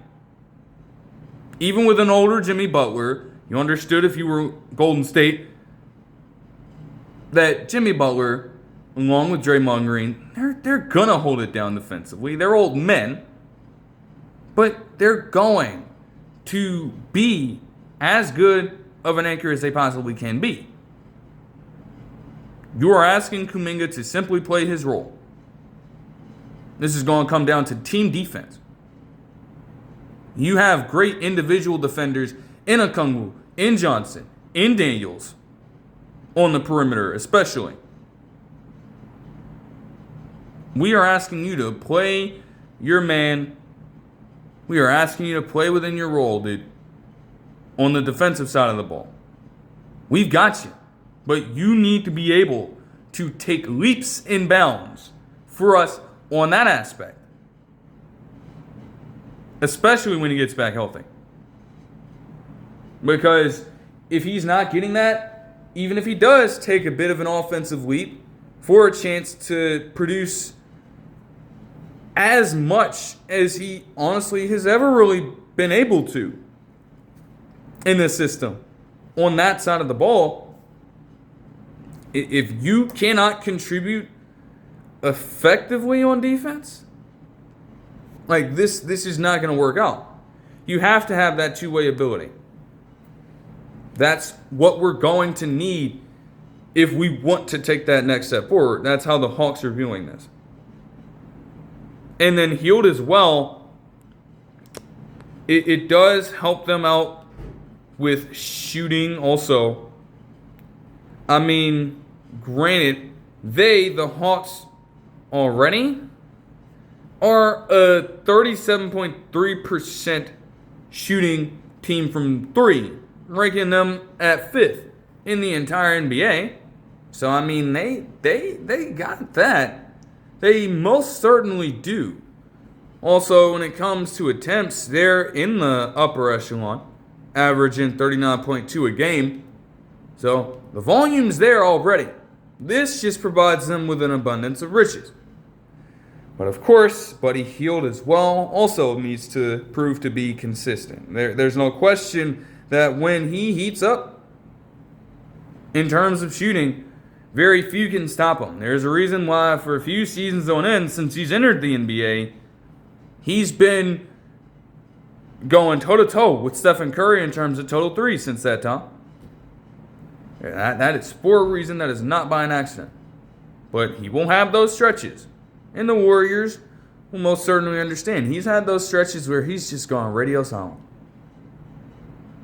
You expect him to at least change the pace of a game, get you going with a couple of threes here, a couple of threes there, and you get nothing from him whatsoever.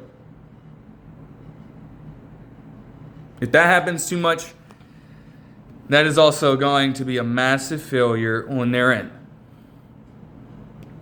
But at face value, it's a good move for the Hawks, and it is the best thing that could have happened for Jonathan Kuminga.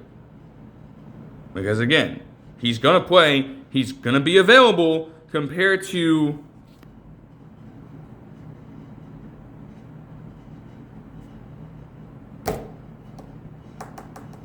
that is your proposal for a big man. To get a man in Kristaps Porzingis, who has been chronically injured for like the past few years now. It goes without saying. This is the same song and dance every time we bring up the name Kristaps Porzingis. Every single time. You know this already. And you still think in your right fucking mind that this is the play. Mike Dunleavy Jr. extensively talking about you have to have a market. And I understand that Kuminga's value is probably going to be a bit lower because of the actions of the same coach in Steve Kerr, who with something else that I watched said that there's a clear separation of powers. I don't care what the reason was for not playing Jonathan Kuminga in that situation. Because Kerr, understandably, and better over time, should own up to the fact that when you're sitting there, when you're still trying to figure out where the fuck Porzingis is at, you should have an understanding that it was your decision to constantly let Kuminga rot on the bench. I don't care if you're still salty about you not having the fucking player you wanted out of the draft. At the very least, again, experiment with him, see what the hell is going on with him to hike up the trade value in that situation. You're telling me you don't even attempt to put a bug in his ear at that point. Kerr is one of the best coaches in NBA history. And at that point, that reputation is bound to make him stubborn. You don't put a bug in his ear to play that nigga. At all. And have his value decrease and decrease and decrease to where you settle for a 7'2" big man. Yes, he's a big man in theory. And yes, he can shoot the lights out when he's healthy. Not only is he not healthy right now, he's still actively out after appearing in just 17 games this season. When the fuck did they think he can play defense? You need a man who can hold it down as a defensive anchor. Porzingis is constantly operating away from the basket as an offensive player, first and foremost, and he is a cone on defense. Every single time they expose that man down low in the paint. Every single time. I don't care who the hell he may be guarding. Even if we're talking about altering shot trajectory, more often than not, they are baiting him into fouls or getting good enough looks on him to warrant a miss, regardless of what the hell may happen. I don't give a fuck that in the season where the Celtics won the NBA Finals, especially in that playoff stretch, he was playing okay defense. And still, in those runs with the Celtics, he played 7 in 11 games in back-to-back overall playoff runs.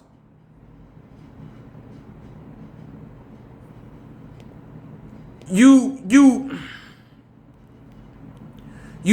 trade away a player in Kuminga who had only recently started dealing with a fair amount of injuries. And again, maybe the consistency wasn't there, but again, he was available. You knew that you were more than likely going to get something out of him if you gave him the fucking chance to play. Now you trade him for a fucking 30-year-old who is, again, chronically injured. He can't catch a break. Again, I can't do anything with him, having a mystery illness. That's not something that anybody can control. Okay? But it's always something. And you put more faith in accounting for that. His contract's not on your books, but you put more faith in that than a far younger player with some more upside here. Even if he may not be the same caliber of shooter. It's like, what the hell are we actually doing? Man.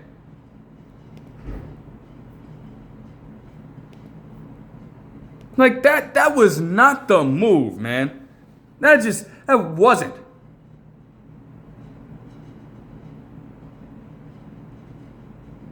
Like,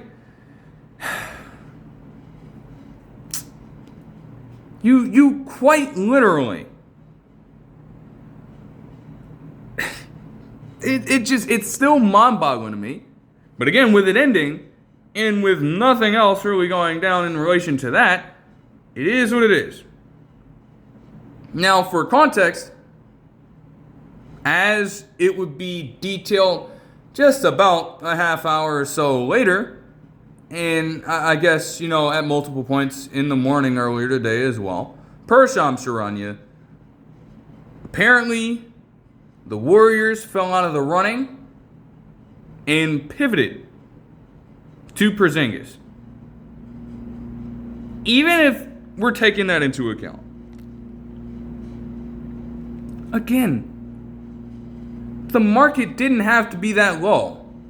If you felt that making a move that desperate was your pivot, if only you would have again tried to play a man in Kuminga who recently got a 2-year, $40 million contract extension from you in the offseason, instead of wasting his and everybody's fucking time. I'm very certain if you at least get him out there a little bit and give him the opportunity to at least harness some form of valuable contribution here, you could get somebody way better and far more durable. What the fuck does this do? Just think about it right now.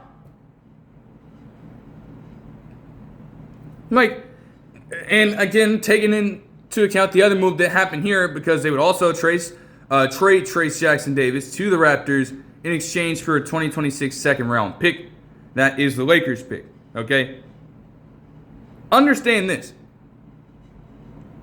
The team as it is already older, and as of the recording of this video, Stephen Curry is still out with a knee injury, though he may be set to come back soon. He's day-to-day. Draymond Green was going through it over the past few days because they alerted him that if things went a certain way with these Giannis propositions, there was a chance that he was going to be traded too. And now, again, without any of that happening, he's back in something that is also going to be awkward, as if things weren't already made that way when the time came about before he was even signed to a 4-year, $100 million deal, when he had to wait around after Wiggins and Jordan Poole at the time were paid before he was. So we're just repeating the cycle there, which makes absolutely no fucking sense. And then, of course, Jimmy Butler III is out for the fucking season. So, again, yes, you're not trading. You weren't playing Jonathan Kuminga as it was. But as we are right now, you're the same fucking team.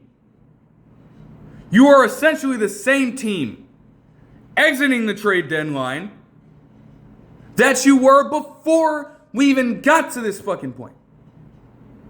The trade does nothing right now because you don't have these guys showing up. You don't even know when Porzingis is coming back. You don't know. And already understanding as constructed, chances are you probably are not a very higher respected playoff contender just yet.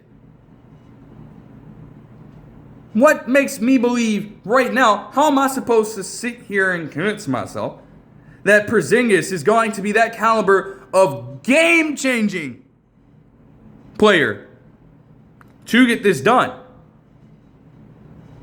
I cannot logically sit here and say that right now or tell anybody else that. I'd be out of my fucking mind. Genuinely, man. Like, there is no way, dude.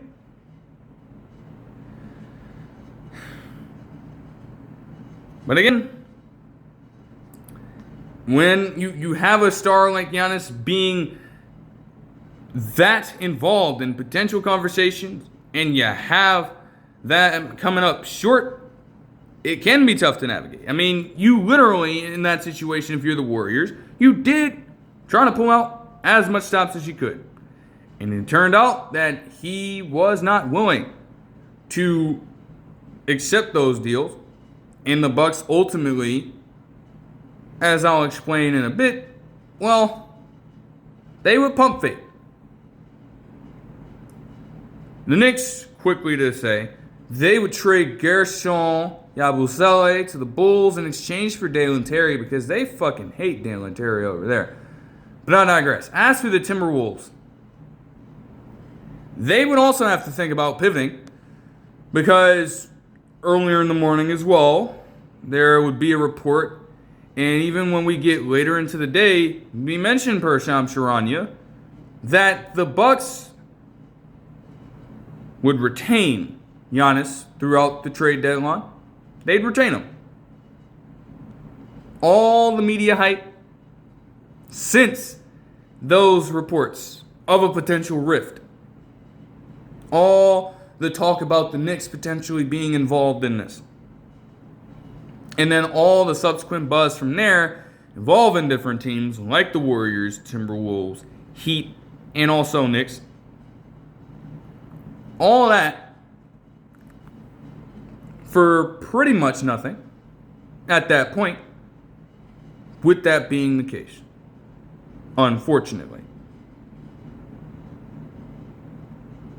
And again, the Timberwolves as well, the way that different people have been talking about it, the Timberwolves were going more player heavy with their pool here.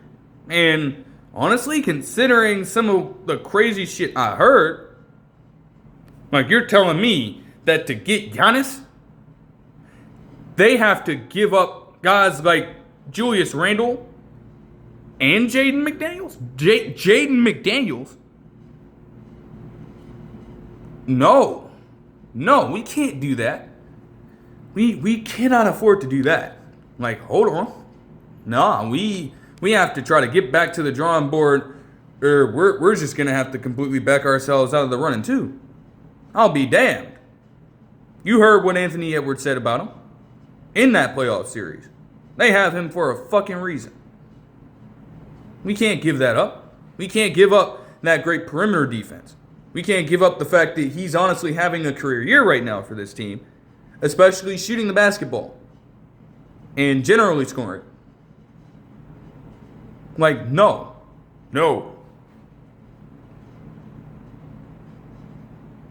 So, with all that in mind, the Timberwolves would have to do the next best thing. And again, it's crazy too.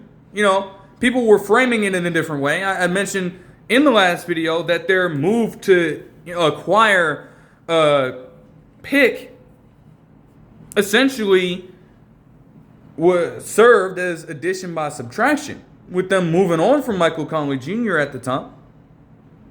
And in a way it did.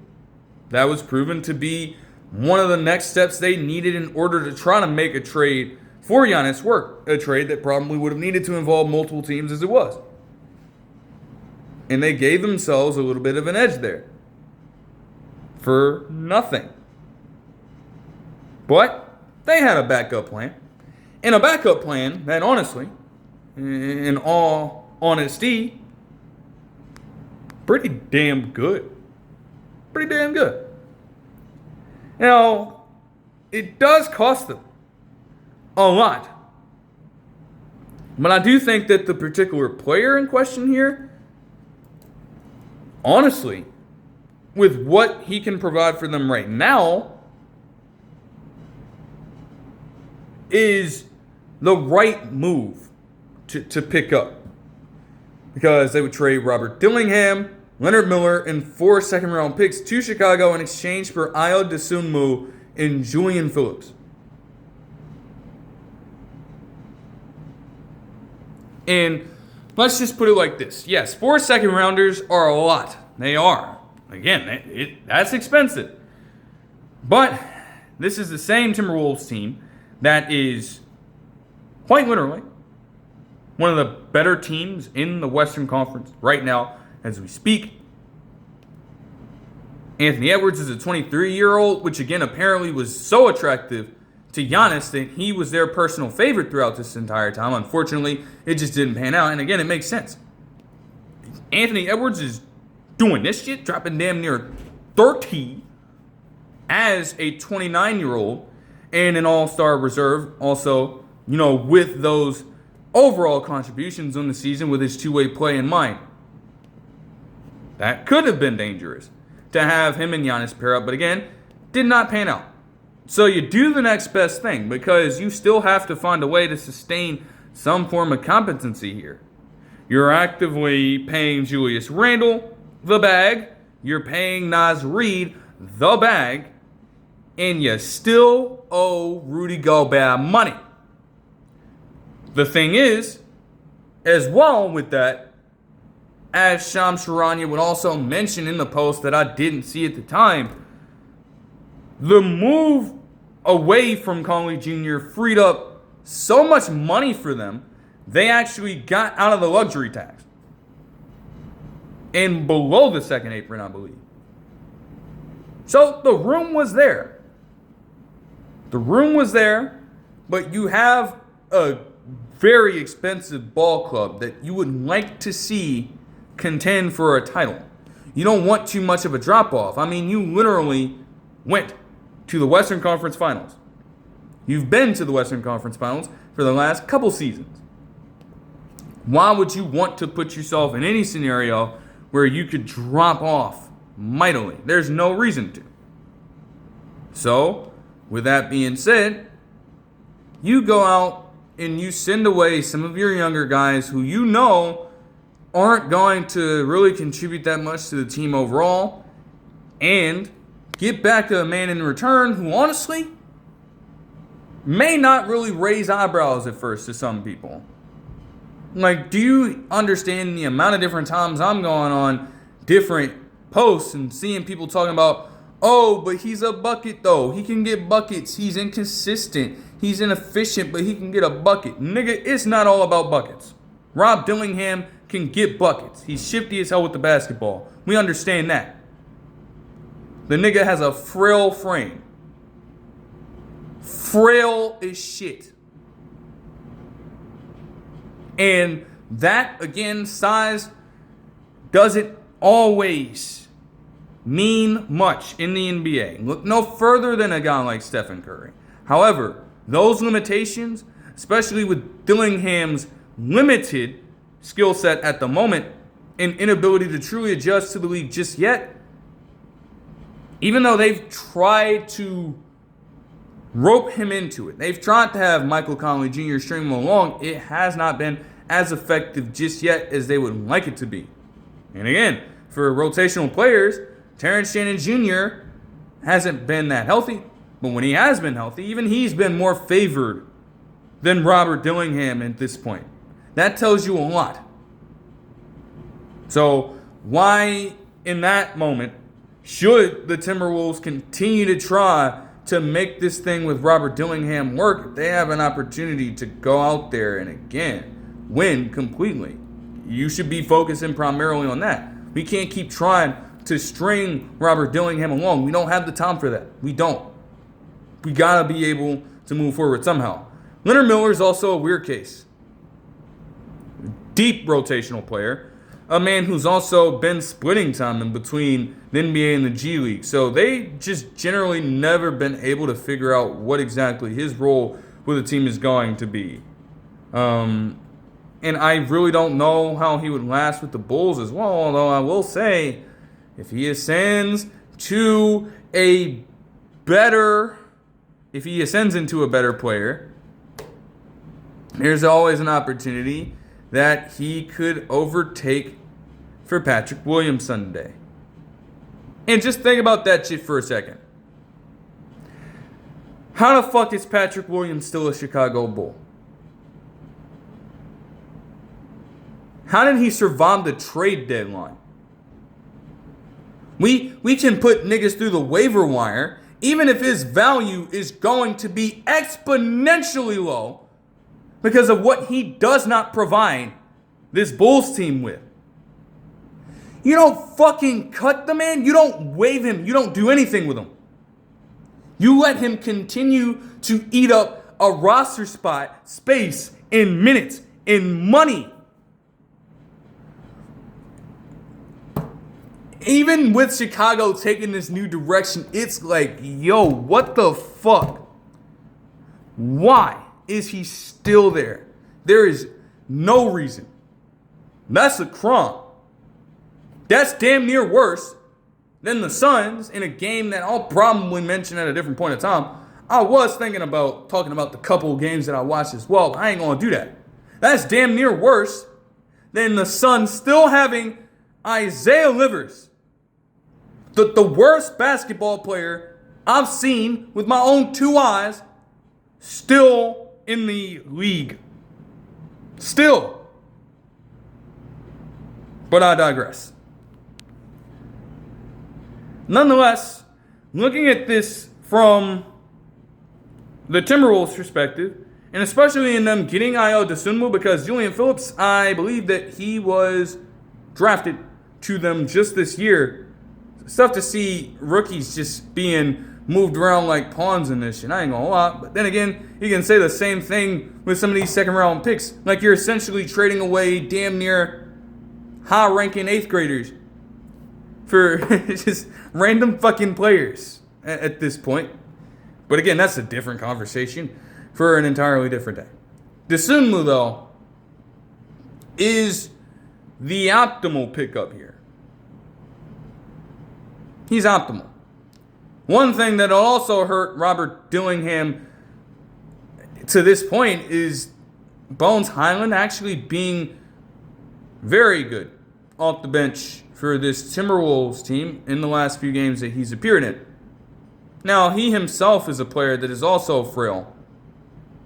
That is for more of a reason, understanding what happened to him as a child, but he still does not have the biggest frame in the world, yet does have a propensity to move his way around the court in an efficient way that does not hinder their team's abilities. In fact, he has very much allowed the Timberwolves to elevate their play in the second unit. And that's something that no matter what you would be asking Dillingham to do, he just could not provide that kind of output for you. So you would favor Highland in that situation. And Dosunmu is also going to be a guard. He could split as a 6-man. He could be the 2 guard coming off the bench. But one thing you can bank on with Ayo Dosunmu all the time all the time. And what has always stood out to me with him as a player, he's recently turned 26, so he's fairly young. Even off the bench, even with him not being a starter, he's put together a season of truly great proportions for value. 15 points per and 3.6 assists with 1.4 turnovers per game, with 51.4% shooting from the field, with 45.1% shooting from deep and 85.7% from the line. So he can do anything you need him to do. He can score, he can facilitate. He's that fucking effective, and he's doing that for the fucking Bulls. All you need him to do is just a little bit of that, just a piece of that for the Timberwolves, and you're fucking golden. And that's without accounting for what is truly his best attribute. Defense. Defense. All that shit is just a plus compared to his calling card. Now again, it's not like Dosunmu is particularly big himself. He's got a couple inches on Dillingham, and he's only 200 pounds. But when it comes to perimeter defenders, especially in the NBA, Dosunmu is not a player that will be bullied around.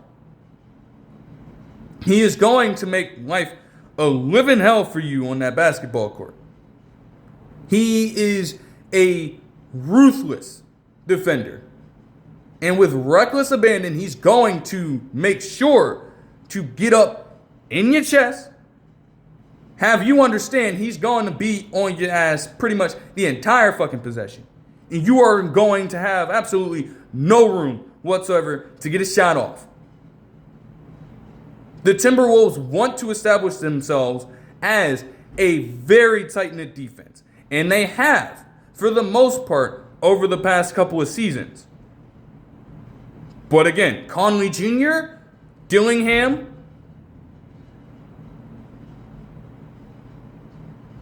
it doesn't get any more outright in terms of a pair of weak links defensively than those two.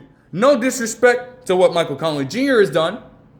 Not discounting how Dillingham can continue to grow as a player, but as they are at this point in time, night in and night out, when you're facing off against the Timberwolves and you see either of those players on the court, and with them coming off the bench at times, you have rotations of Dillingham and Conley Jr. on the court at the same fucking time. Oh, you're attacking them every single time. You are hunting them. You are making sure that whatever play you run, no matter who you're running it for, you are centering it around making sure that you get a high percentage look against one of those two players at every single point. Play that game with Ayo Dosunmu if you want. You're going to fuck around to find out. It is not going to be an easy task. And that's all that the Timberwolves need. We've seen the Thunder, and we've talked about when they have been at full health, how they have a roster of 10 guys that can defend at all NBA levels. And while the Timberwolves cannot necessarily replicate that, at the very least, if you are providing that same kind of defensive effort and getting those results from players 1 through 10 on your roster, to where even the weakest defender on the team is going to make sure that more often than not, you ain't getting an easy bucket up on me.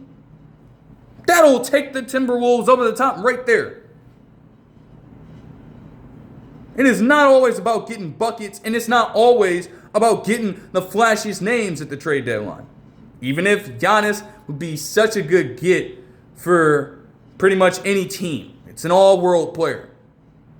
Like, you would be delusional to say otherwise.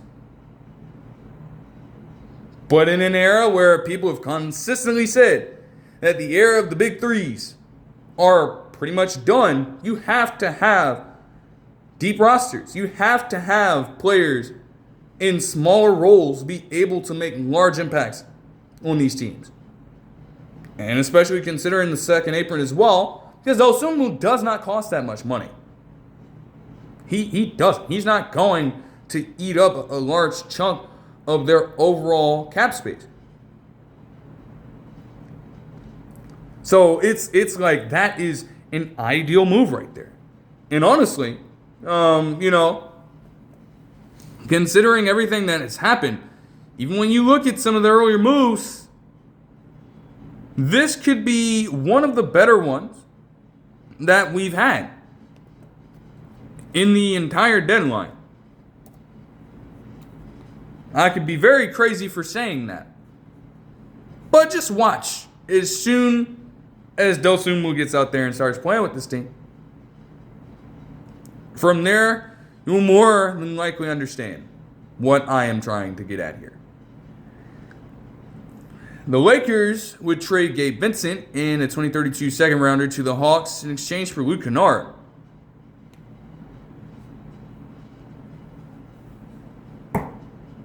Chef's kiss.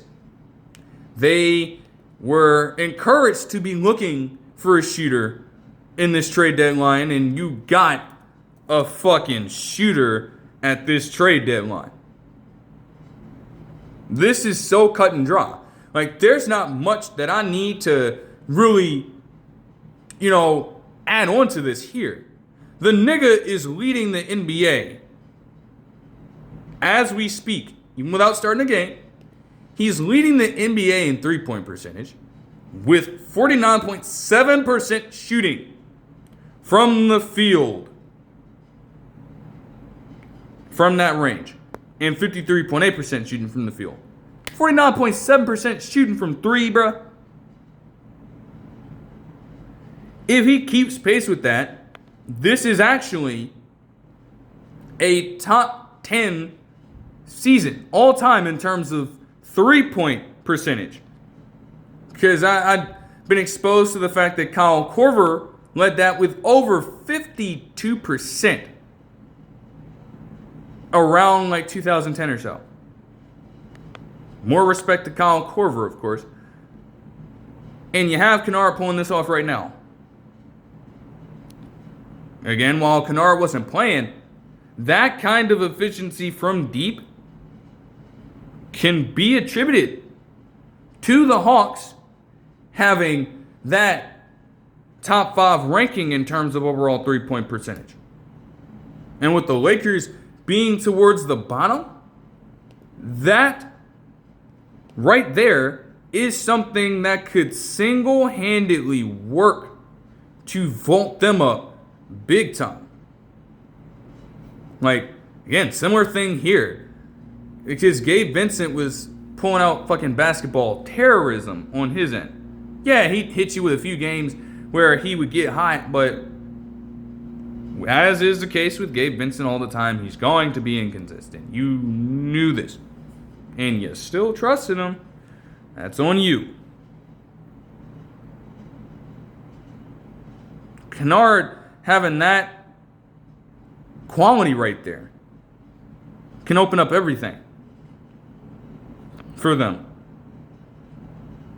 It makes it difficult. This is not a man, especially this season, that you can leave open. And the team already shoots well inside the three-point line. Very well. One of the highest marks, if not the highest mark, in two-point percentage in the NBA. If that alone can help them to space out the floor, the trade already did what it needed to do. But they should also, again, yes, you do a great thing by getting a shooter here. You have got to play Dalton Knecht more. I don't care what the fuck it takes. Like, we're dead ass playing Bronny James more. You understood how much of a shooting capability Dalton Knecht could give you when he was playing. Just give him a shot.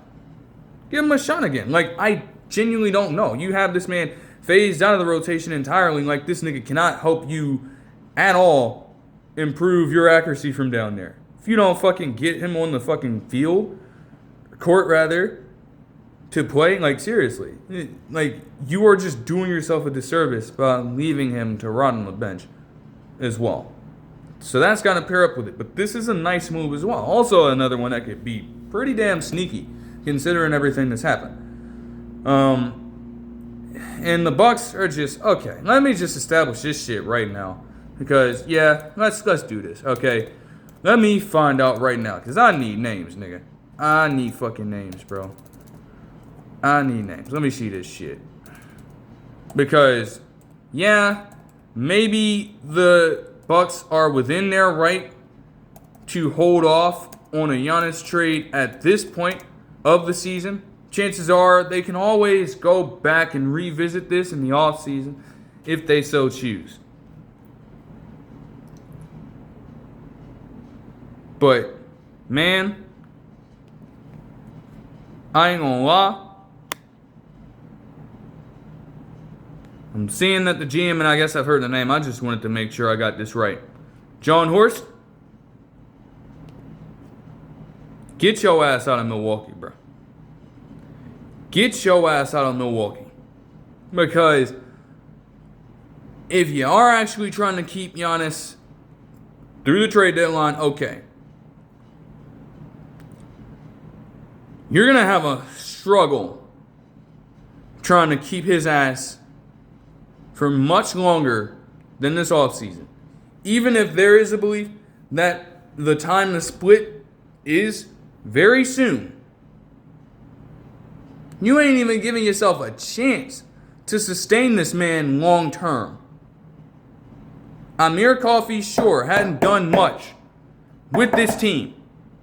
But the fuck, your first move after you announce that you're keeping Giannis through the trade deadline, and in that same post, Rania said, okay, we're going to explore other trades. It was understood at that point that the Bucks had pretty much backed themselves into a corner. There aren't too many moves that you can make at this point between you having to pay Damian Lillard all that money on the waiving stretch and then having to still owe Miles Turner that money. Giving Kuzma that overbloated contract. You are paying Bobby Portis Jr. right now. You don't have a bunch of space to work with, not to mention Giannis already having the contract that he has. So you already backed yourselves into a corner there. And to improve this team at the trade deadline was going to take a lot. Considering that they went through and cycled through all these different proposals. It's not like these teams weren't firing off offer after offer after offer, but they didn't choose a single one. For a number of different reasons. I'm not particularly sure why. Could come down to, again, not enough players for them, not enough picks for them. Maybe the money wasn't working, so on and so forth. But now you're at an impasse. And it's like, what do you do? What do you do? You trade Cole Anthony and Amir Coffey to Phoenix in exchange for Nick Richards, and Nigel Hayes-Davis. Get your ass out of Milwaukee. Because that nothing burger of a fucking trade is the result of a string of years in a row where there has just been an absolute mismanagement of roster construction on this fucking team. Nigel Hayes-Davis. I just had a fucking summer recap where I went over moves in free agency about how they just got this nigga out of the Euro leagues and signed him on a 1-year deal. That's your move to keep your superstar. It's to take a chance on a man who had been overseas and who is near his fucking 30s in Nigel Hayes-Davis. To flood your roster with big men that will not move the needle whatsoever. That was your escape plan. That was your grandmaster scheme. And that is going to go down in what was an not uneventful holding, but you got virtually nothing out of this trade deadline with not moving on from Giannis. And to keep him, you think he's going to look at either of Nick Richards and Nigel Hayes-Davis and say in the offseason, I want to stay here. I want to sign a long-term extension with you so I can be surrounded by garbage. Fuck no. The entire regime has to go. Horst, you gotta fucking go. Rivers, you gotta go. Anybody in that front office gotta fucking go. That is the textbook definition of a team trapped with no effective escape plan. Now again, being over the second apron is going to be tough. And again, already having to deal with that. Having to work on borrowed and limited funds is tough. It did not have to be that way if you do your fucking job. And you need to be held accountable. The only thing is, with every single thing I'm hearing about the Bucks ownership, can I really guarantee that that's going to happen? Probably not.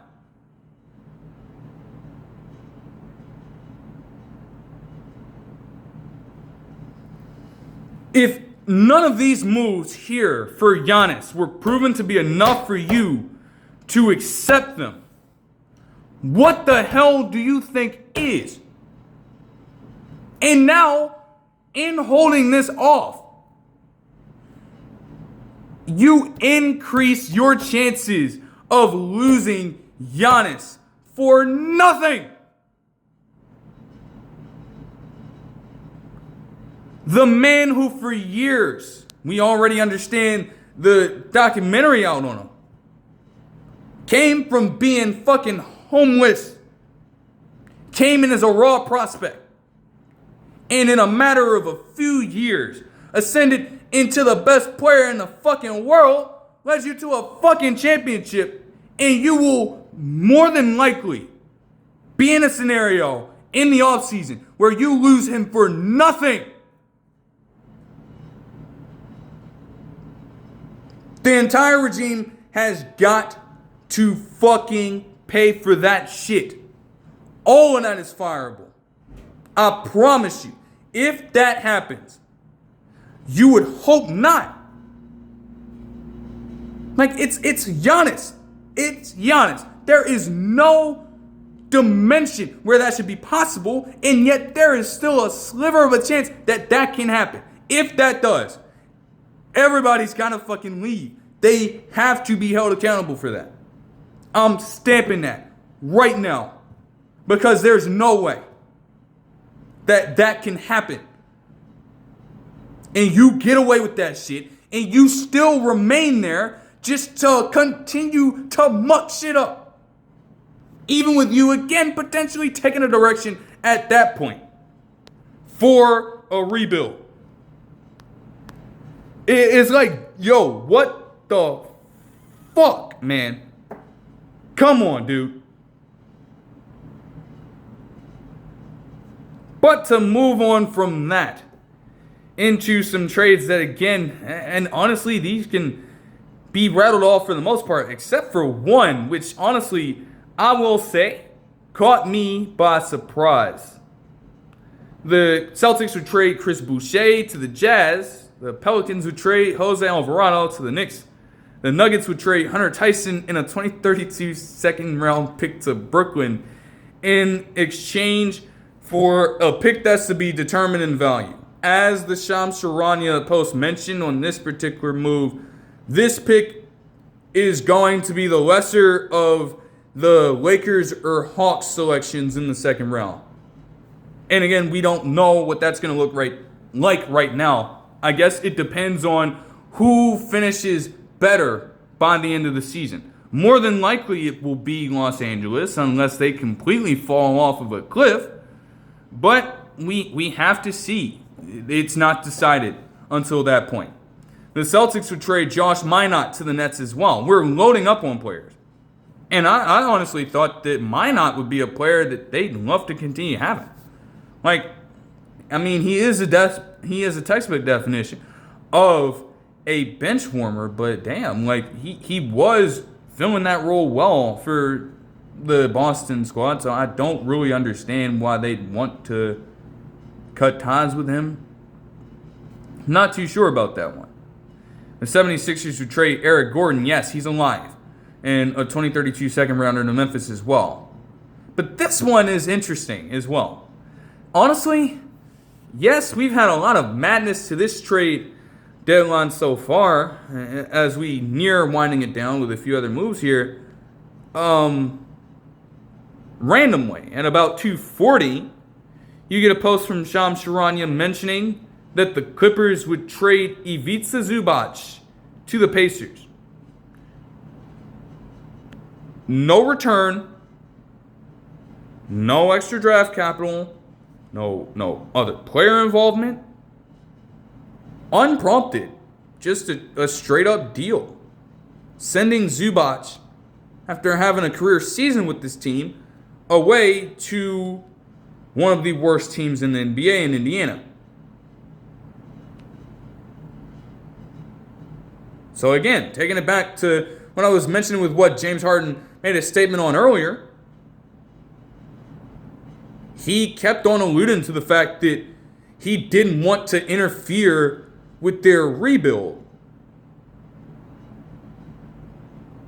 Again, could one definitively say if they went on this streak in the past 22 games after being 6-21 that they were on a rebuild? Maybe not from the outside looking in. But clearly James Harden felt otherwise. And when you see a move like this nearing the end of trade deadline, trading away a man in Zubac who, again, for one, taking into account another plus of Harden's move to the Cavs, Zubac was just eating off the Harden doms this season. And it helped him, again, to have a pretty great year overall. All across the board with him over the past 2 seasons, he's had averages of around 15 points overall, shooting a very high percentage from the field and grabbing a whole lot of boards. These are seasons back-to-back where he's been averaging a double-double. And he's in the middle of his prime right now. And he's gone. One of your main contributors. A guy who, again, would be holding it down for you.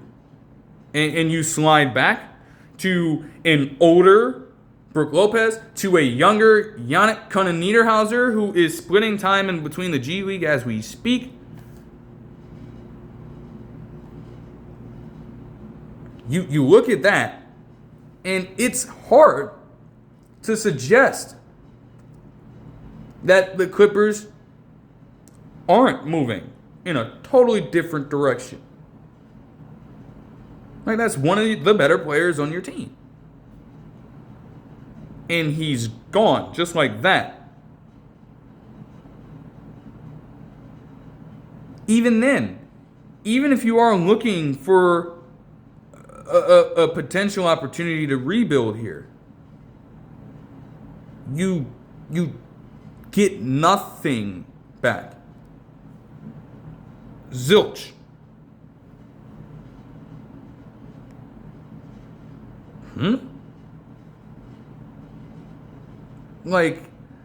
That is just a little mind-boggling to me. I can't even lie to you. Now, again, the Clippers still have Kawhi. So now, with Garland still being out, you hope he comes back soon. But again, you're putting even more of an onus on Kawhi Leonard, even at the age of 34, to continue this pace. And understanding how he's been with load management, even you don't understand how sustainable that is probably going to be at this point. There's no way for you to possibly gauge that, given the history there. Like, that's just, that is strange. It's, like, for the Pacers, I mean, like, damn. Oh, man. You can't grade this move for the Pacers right now. This is admittedly going to be a lost season for them. The second that Tyrese Halliburton went down in that series, unfortunately, in that Game 7 in the finals, for some people, you knew it right then and right there. Now, I had the faith that the Pacers could get a massive ascent from a few players on that team to step up because of their depth. I was proven wrong. This season has not been kind to them, to put it nicely. And it is already a season of which no amount of moves, no amount of trades could truly get them back anywhere near contention. Again, you're talking about an uphill climb here as we're winding down the regular season and nearing the All-Star break. That's just not logistically possible. But in the long run, after this season, when everybody gets healthy, Zubac, just think about this. Just think about this.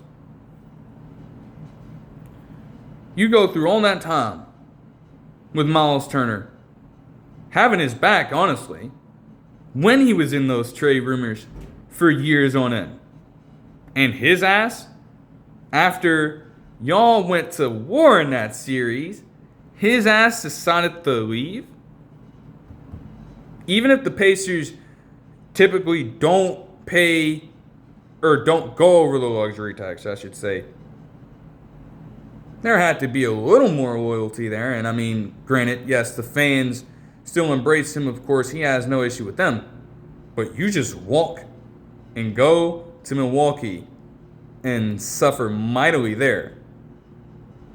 Even with the Pacers being far worse, even with them not even being in playoff contention, they somehow managed to get a player who just last season was a sixth-place finisher in DPOY award selection, and also an all-defensive second-team member. Just last season, you're getting that kind of center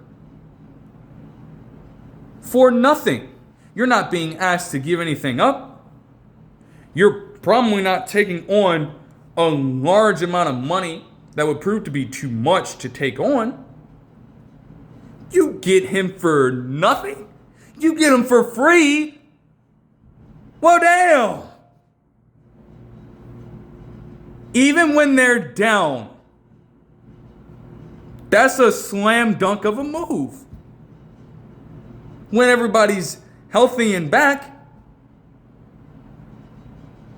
you have Zubac complimenting Siakam in that front court.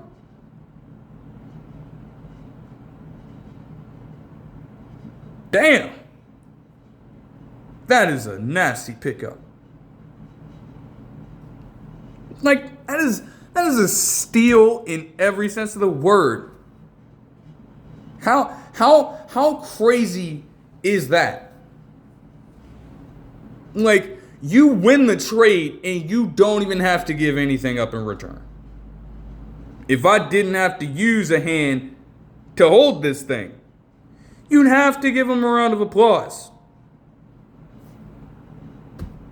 It seems like such a simple move, and yet this damn trade right here,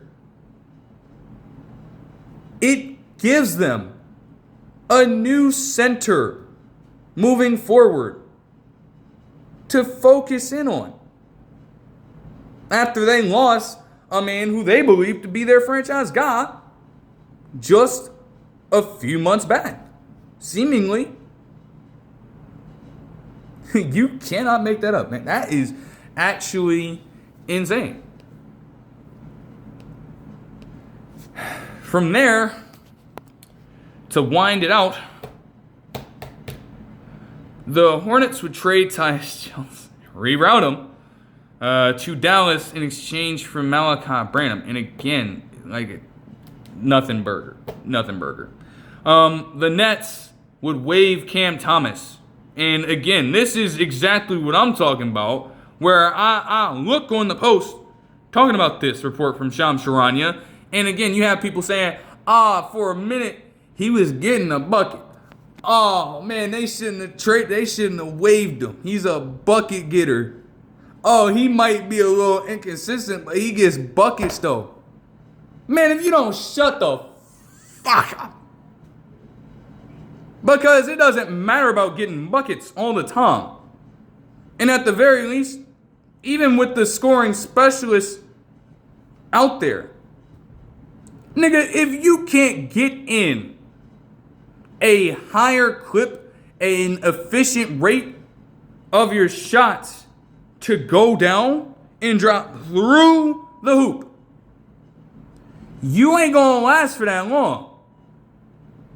The only reason that Cam Thomas was not honestly waived much earlier is because the Nets, and as they still are fucking terrible. They're terrible. Of course, Cam Thomas is going to have as much of an opportunity to jack up as many shots as he wants to when nobody else can really fucking score. And that was the case in seasons past. He'd obviously been injured for a little bit after he got the, qualifying offer. I think it was around, $8 million at that time to continue on with this team and be a free agent after the season. Anyways, and still in this season, even after coming back, not only is your scoring role taken by Michael Porter Jr., even when you do get your usage rate in, you're inefficient as shit, and you can't provide this team with anything else. You can't. It's crazy to consider, even if you think Cam Thomas is that talented, well then why in the fuck are they relying on a night-to-night basis? They're relying on everybody else to do pretty much everything else that Cam Thomas can't fucking do. Noah Clowney and Jalen Wilson are the defenders of this team, not to mention Nicholas Claxton. You have Clowney at times, Michael Porter Jr. at times, even surprisingly. And then some of the fucking guards, like Nalan Traore, Jaeger Zoman, Ben Saraf, Tyrese Martin, handling facilitating responsibilities because Thomas sucks at distributing the basketball. He can't because he refuses to, and even when he does, turnover rate is fucking high. You're not going to trust him to do that shit. So we're asking you, you have one fucking job, fake ass Lou Williams, fake ass Jamal Crawford. We need you to come off the bench for us as a sixth man, and we need you to score. You can't even do that consistently enough for us to last in these ball games because we're consistently getting our asses beaten. While we have one of the worst margins of victory in the NBA right now, and that's despite the Jazz having a worse defense overall in terms of per game averages. You have one job, you don't do that well, and you're pretty much exposed. You're compromised. He's compromised on a night-to-night basis because he can do nothing else. That is what happens when you do not round out your game well enough. You trying to focus so hard on any one particular aspect of scoring, maybe in this instance, or, any other skill set that you may need to be a quality NBA player. If you, at the very least, do not have a counter for that on the opposite end, you're fucked. You're fucked. And it's, again, in any other situation, Cam Thomas would have already been gone. I'm shocked the Nets waited for this fucking long. And even they decided with that qualifying offer that, hey, at least at that time, okay, we're starting to fall out of love with this. We don't like this fit anymore. Either you prove to us that you can actually evolve as a player, or you're gone. And what does he put together this season? Even with injuries in mind. Sub 40% shooting from the field. Sub 33% shooting from deep. 2 turnovers a game.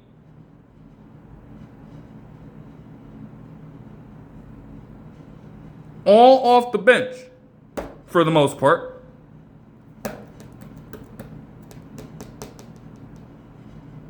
You think we supposed to keep you around and you doing that? No. Goodbye. How ironic is that? It's probably not the end of Cam Thomas's career. You would hope that it doesn't go that way. But again, in terms of thinking about things that may be disrespectful, you're on one of the worst teams in the NBA. The Nets are a daily, or at least consistent, get-right game whenever a team faces off against them. Consistently. And this caliber of team still thinks that they are better despite being garbage. They're still better without you. That's the ultimate slap in the face. And you would hope that from that point, Cameron Thomas, this serves as a wake-up call for the man. Now, he could be claimed at any point by anybody. So again, it ain't the end of his career, but how fast things can change, don't they? Just a few years ago, as those people saying, he's lighting it up on the scoreboard, putting up 40-point games like it's nothing. Now he's out of the league as of this moment, as of the recording of this video, because he can't provide a team with anything else of value. Get in the lab, round out your game with at least another skill set that teams can at least build around, capitalize off of.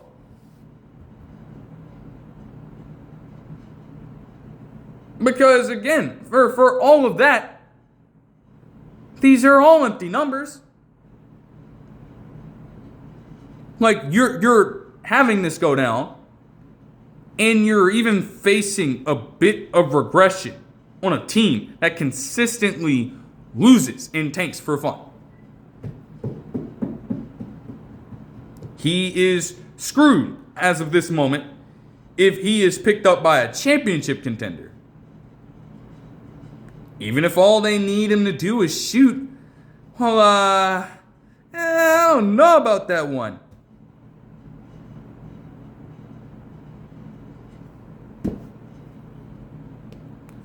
And then the Celtics would trade Xavier Tillman Sr. to the Hornets.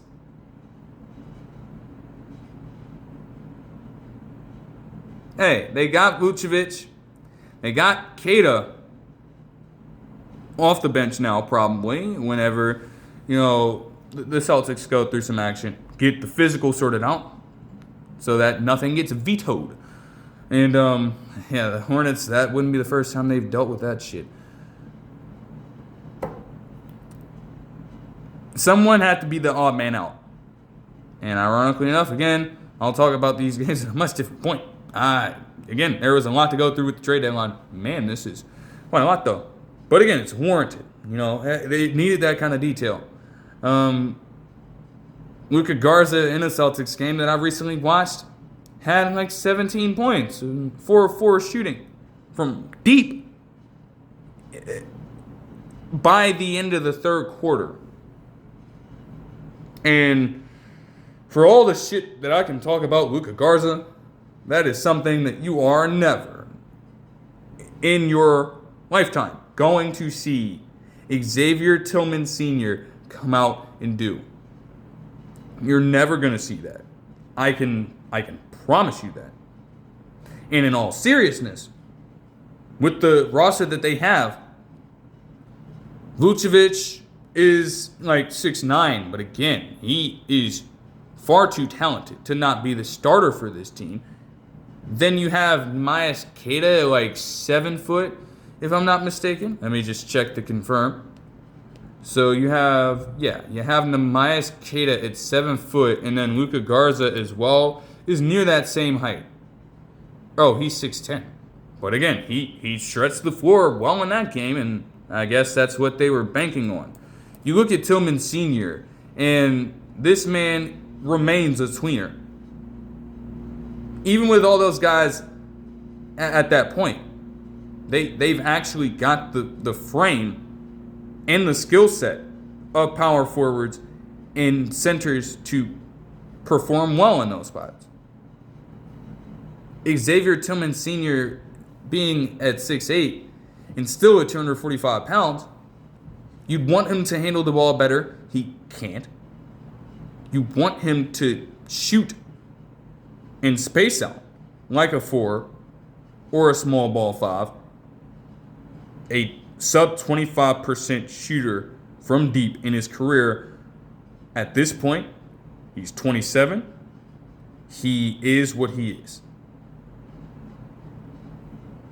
So again, in a case where somebody had to go.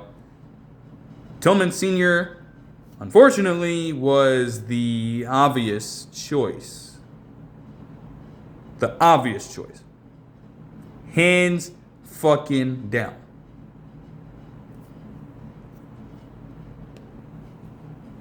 I don't really know what would happen for him on the Hornets.